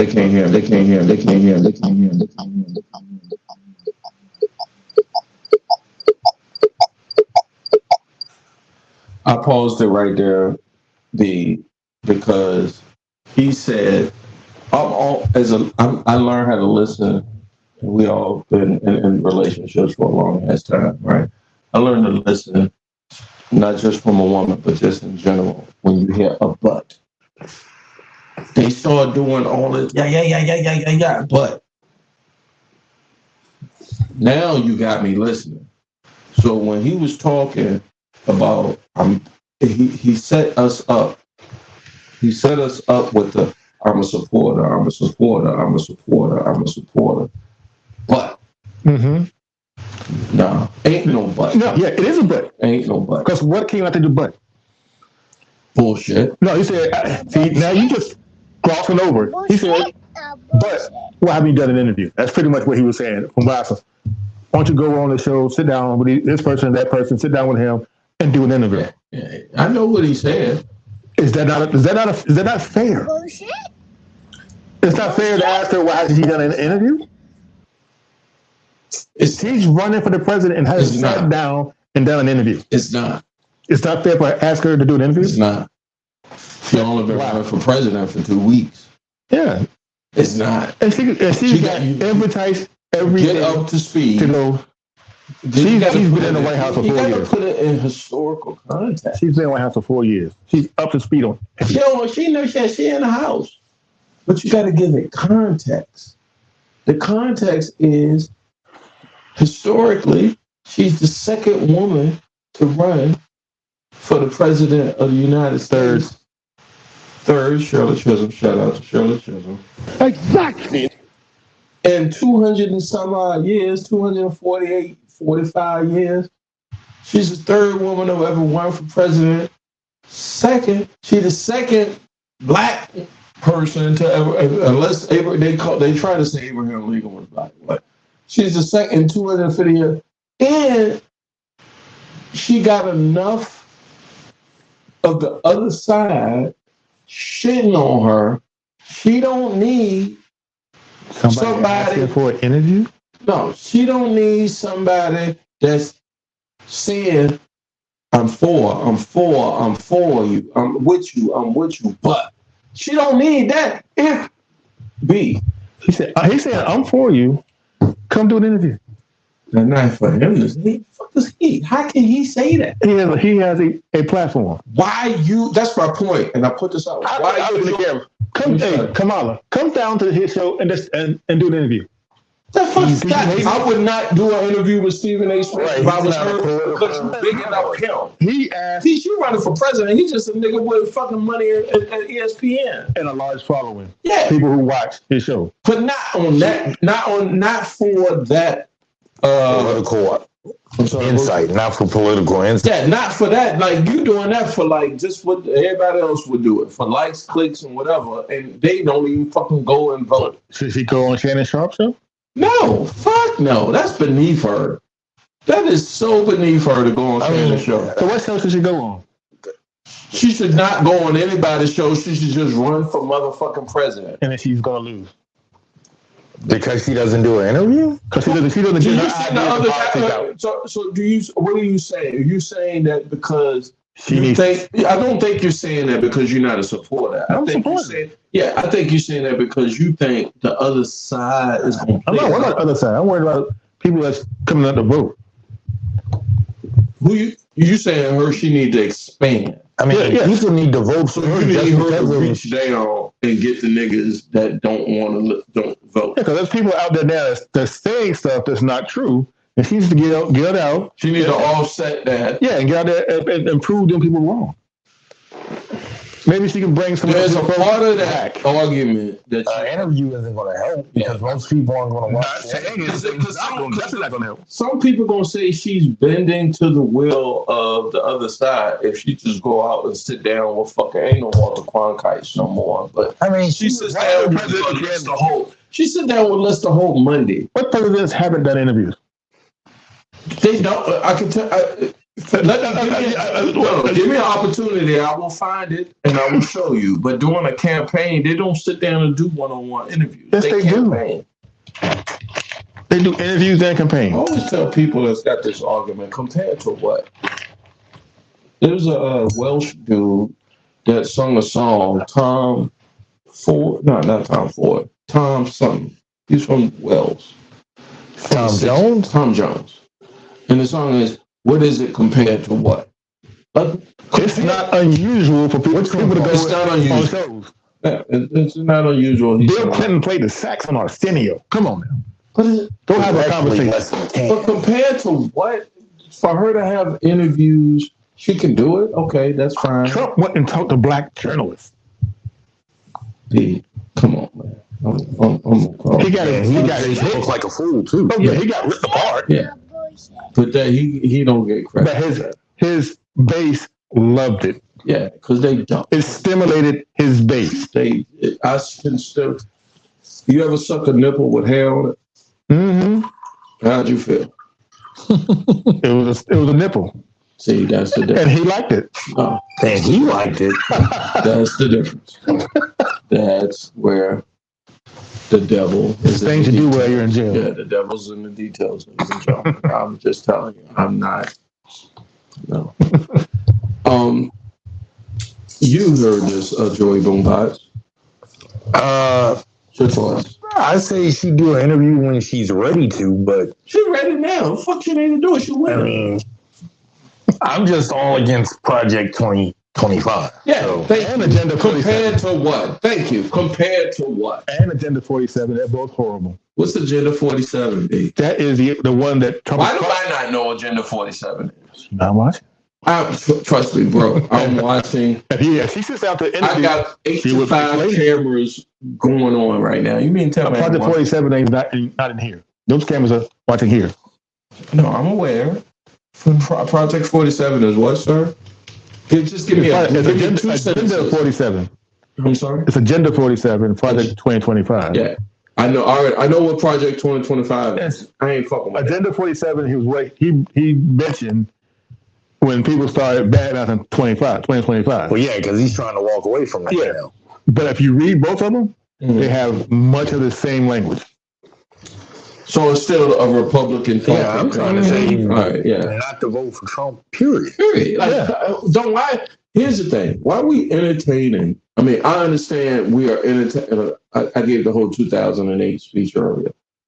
We are entertaining that because we are where we are in the world. I'm saying we can overcome that.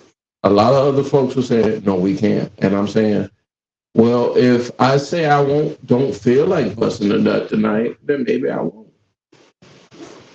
If I tell myself, if I keep telling myself that what I see ain't real, then it ain't real.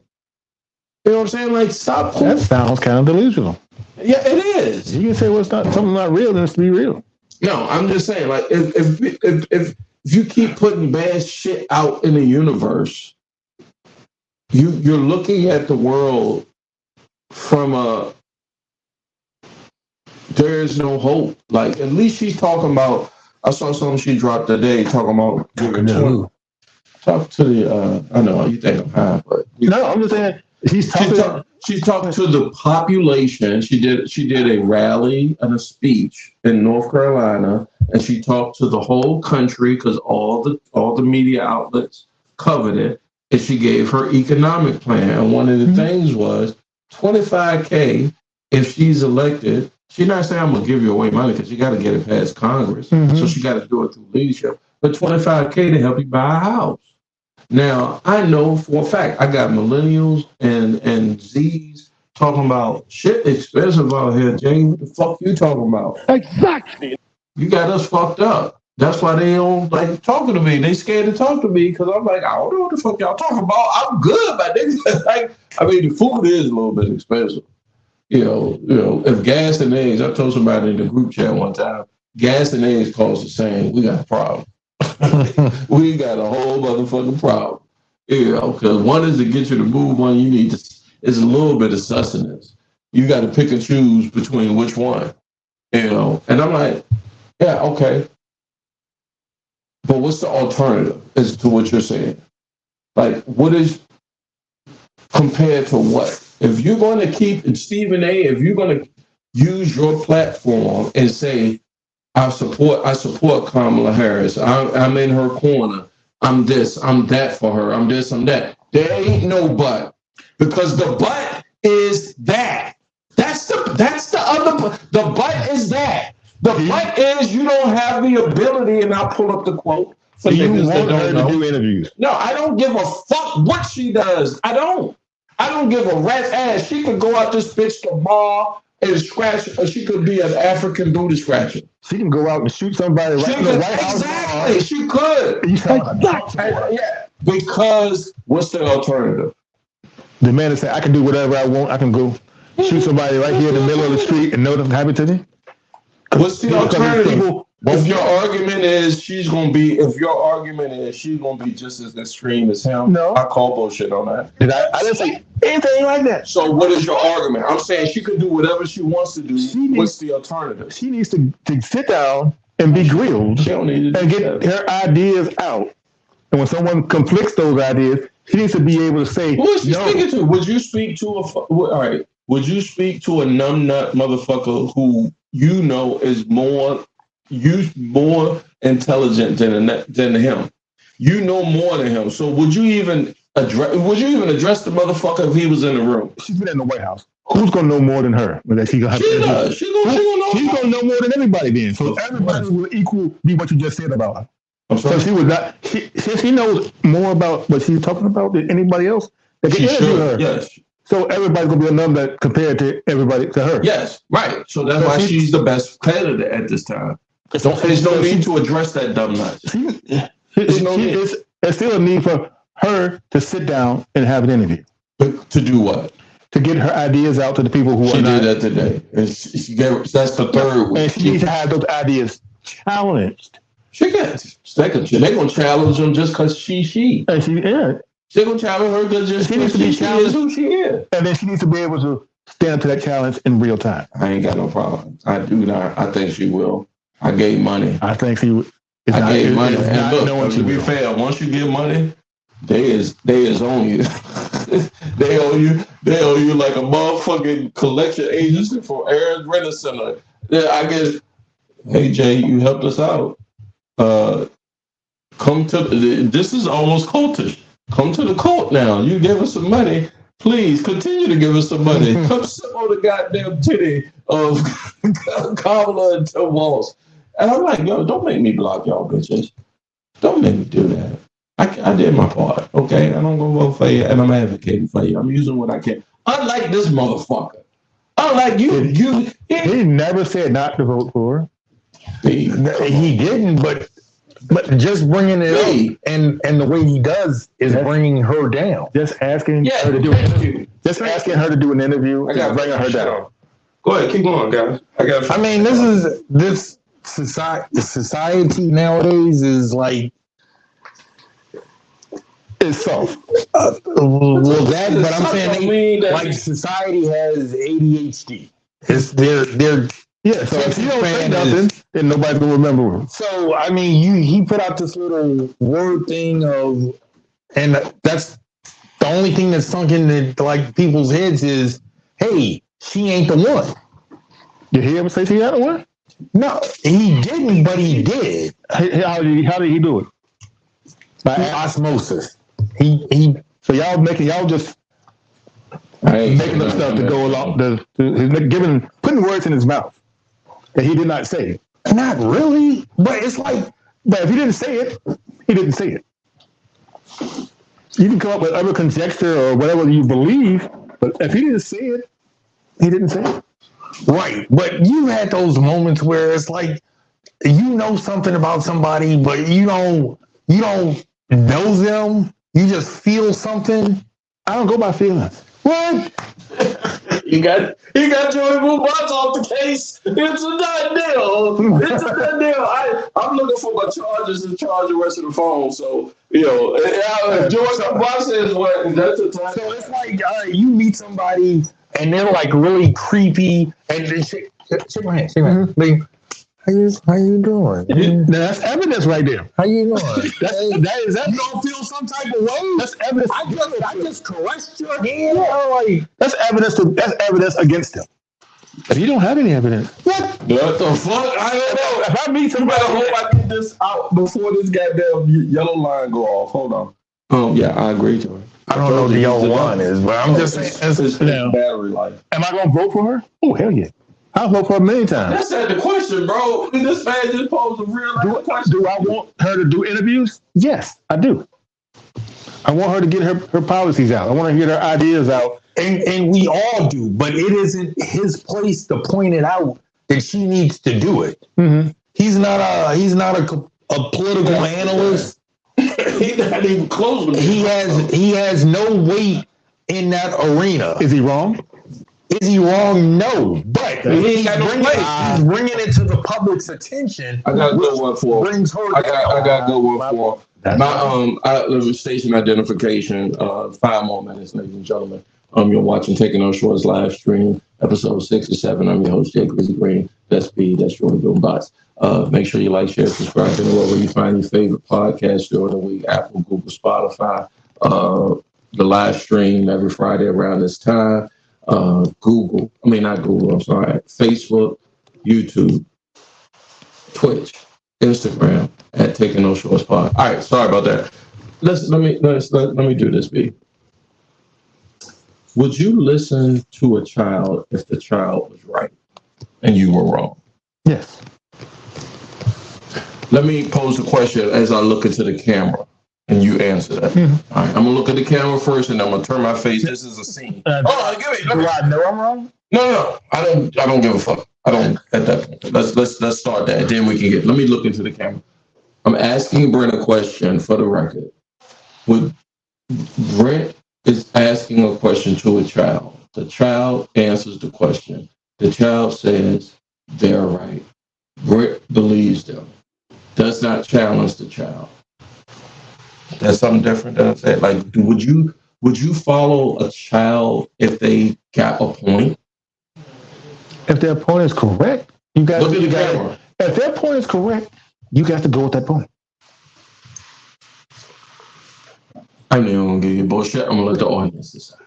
That's it. So a child cannot have a right idea about something because you just give it. It's very vague. The child looks at me and say, "Hey, 5 + 5 is 10." If you have a 8th grade equivalent education and the child has a 5th grade equivalent education based off the same type of standardized test that you both received, and the child says, blah, blah, blah, blah, blah. You say, you know what? I'll buy that for $1. Exactly. So that child says George Washington is the first president. I'm not supposed to believe a child? Show me. How did you know that? You read? Well, show me. Back that up. Give me proof. Bibliography. There you go. All right, we're good. Mm-hmm. We good. I don't know. When it comes to Stephen A. Smith, it sounds like I don't get why you. If the child says Jesus is my savior, you're not gonna have to prove. Yeah, well, I'm here. I am because of him. I am because I need proof of that. I mean, I have faith. I got belief, man. I just faith and belief are not evidence. I don't need it. People believe in Thor. I don't need it, bro. They have faith that he's real. I don't believe it. I don't need it, bro. There's something about blind faith. It's an oxymoron. People have blind faith in Trump. Yeah. Unfortunate. Yeah, they stupid, dude. Come on, man. So blind faith is stupid. Yeah. I think you equate a lot of stuff equally when they don't have to be. I think always say believe but verify. Yeah, you put everything on the same level as like. How can we believe her and not verify her if we don't ask her? How about this? How you say you gonna support her and vote for her, but you yet still pouring out your mouth shit that might hurt her chances? Shut the fuck up, niggas! Shut the fuck up and let her do her thing. She isn't doing anything. Don't matter. Shut the fuck up. I mean, she's running for the position. Mm-hmm. God, y'all is like when she wins the position, then she'll do something. Oh, so she has to get the job. Let me know what she's gonna do in the job. Let me find out what it is. What's the purpose of Stephen A? What is the purpose of you saying the fuck what you said?